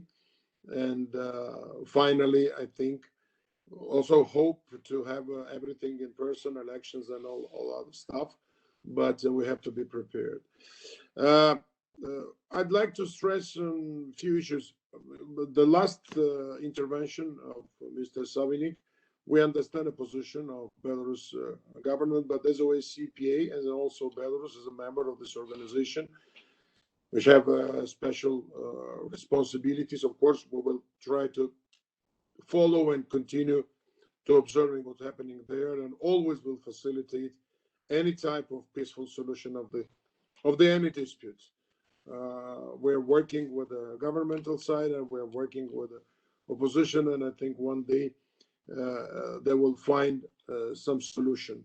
And I don't think that it's your opinion, but I don't think that anybody from Western countries tried to interfere to damage, let's say, future of Belarus. No, I don't think so. It's my opinion. And I think from our side, from OSCPA side, we'd like to assure you that our intention is always very positive. And it was positive and it will be positive, but main, let's say, principles and main values should be respected. And of course, the human rights and political rights and so on and so forth. When it comes to Karabakh conflict, I don't know, Azai is online or others are online. Christian Vigenin has a very interesting intervention here about role of OSCE and OSCPA. For me, it's of course very painful because we are in the midst of this. They are our neighbors and the closest neighbors both. And of course, we always prefer any OSCE Parliamentary Assembly to solve this problem by diplomatic means and not by Russian military forces. I think it's another geopolitical shift there, but now we'll not discuss that. I think there will be many occasions to discuss what's happening there, but we tried all our best, and all of you know that we've been very active in the region on the highest level, on a presidential level, as met many times the leadership of these countries, and try to offer, as our platforms, try to offer many solutions that could avoid any military operation, to revitalize Madrid plan, and so on. Not only we, but all the international community. But I agree with Christian Vigenin that unfortunately all these peaceful and diplomatic attempts failed. And now we have what we have. It's pity that it was resolved by force and by war, and there were many victims of this war. But now we hope that it will be lasting peace. And here, I think, Roberto, we can again find a much more effective role of the Parliamentary Assembly. We've been a little bit restrained. We did not appoint a new special rep in last 2 years. Of course, in the COVID times, it was meaningless. Previously, when we get information from the leadership, it was not time with this complementary activity. But now, I think there will be a more peaceful build-up there. It's a necessary rapprochement of the societies. That's a process of humanitarian, let's say, resolve of this conflict. And I think OSCE parliamentarians could be very vigilant to help both countries to peacefully build a new future. And I hope that it will be everything in that direction. And finally, what I like to say about elections, here we heard from our Russian colleague, there was his intervention, and we also heard very naturally and logically both responses from Georgia and Ukraine. Of course, we in both countries, there are bitter experiences of, especially in Georgia, of so-called peacekeeping. But if Russia really wants to be constructive and play this historical constructive role, that's a very good opportunity also now to fulfill all the obligations Russia took. And it was reflected, it's not only my ideas here, it's reflected in our resolutions, according occupation of Georgian territories, according Ukraine, Donbas, Crimea, and so on. So here is a field, and I guess Russia can do that if there's a political will in this country, and it should be. And I think that we're talking about Georgia now. My Georgian colleague, I don't know if he is online or not, and it also somehow touching my personal issue at the end of this discussion, because we know that after elections in Georgia we have something, a picture that not Belarus at this moment, but you all know that all Georgia political parties, opposition parties who got their places, mandates, they refused to get them and not to enter parliament. Today, when we are conducting our meeting, it's a first, let's say, round of negotiations or meeting brokered by US and EU ambassadors in Tbilisi. That's the first meeting of opposition and government. And let's see, there are very clear demands. And I want to go into details now, what was in our, concluding on the first, let's say, document, which was issued by our observers, and which evidences are coming now, and it will be considered very thoroughly. But again, it might create a situation where, for instance, me myself, also having a perspective to be elected in the parliament, it could be that the parties could not take their places. That's a political decision. Of course, the demand for new elections, let's see, I'm not discussing now. And you know that I'm never trying to bring personal or my country's issues here at the table, unless it's touching, for instance, severe violations or occupation, whatever. But let's see, in coming weeks, everything will be clear. So how we will proceed and how I will proceed personally. And of course, I will inform all of you. So once again, thank you very much. Thank you, our Vienna office, for their very productive work and great help. And of course, our secretariat and everybody who is still tuned in. I think we had a very sincere and frank discussion here. There are answers, there are questions, there are issues that we agreed that we could not agree. But this is a work of parliamentary diplomacy, of democracy, and it's our purpose and it's our goal to, let's say, discuss and having a foster dialogue and decide issues not with the guns, but with the word and with the ideas and with based on principles and values. So thank you once again, and hope to see you soon, in person and online. Thank you very much, Mr. President, also for clarifying this latest issue. I very much appreciate your transparency on this. Just to make sure that everybody is clear, we will distribute in the coming hours or days your statement, Mr. President, because we didn't circulate your statement, your written statement. Maybe members are interested in this, and delegations who are not participating will receive it. The Treasurer's report, but most importantly here, I would say Lord Bonner's note, which we are going to draft, or we've already drafted, on exactly the two tracks approach and the calendar on how we see this. You know, I thought, because I saw in the chat, a colleague from Sweden was saying that waiting for July is a bit too long. So just to clarify exactly what we meant by July, because there is a moment in July, which is the moment when we approve the revised rules of procedure. And that is a natural moment because it has to go through all delegations. It's a review process. But there is an emergency track which gets approved already. Takes place in July, but all of this will be written so that there are no doubts about what has been said by Lord Bonas. And by the way, I just wanted to say that we still have 110 participants in this meeting, so it's very much participated and appreciated your commitment. So with that said, so the reports will be distributed in the coming days. I just want to thank everyone and look forward to seeing you in person, possibly in Vienna, and some of you online at the Bureau meetings. And of course, you're all invited on Friday to participate at this very important event in Paris. I mean, it takes place on the Charter of Paris, but it's an online event, and it's organized with the French delegation. And I invite you all to log in on Friday. You'll get information about that. Thank you. Okay. Goodbye. Goodbye. Goodbye, everyone. Thank you, Mr. President. Thank you. Thank you. Thank you, Robert.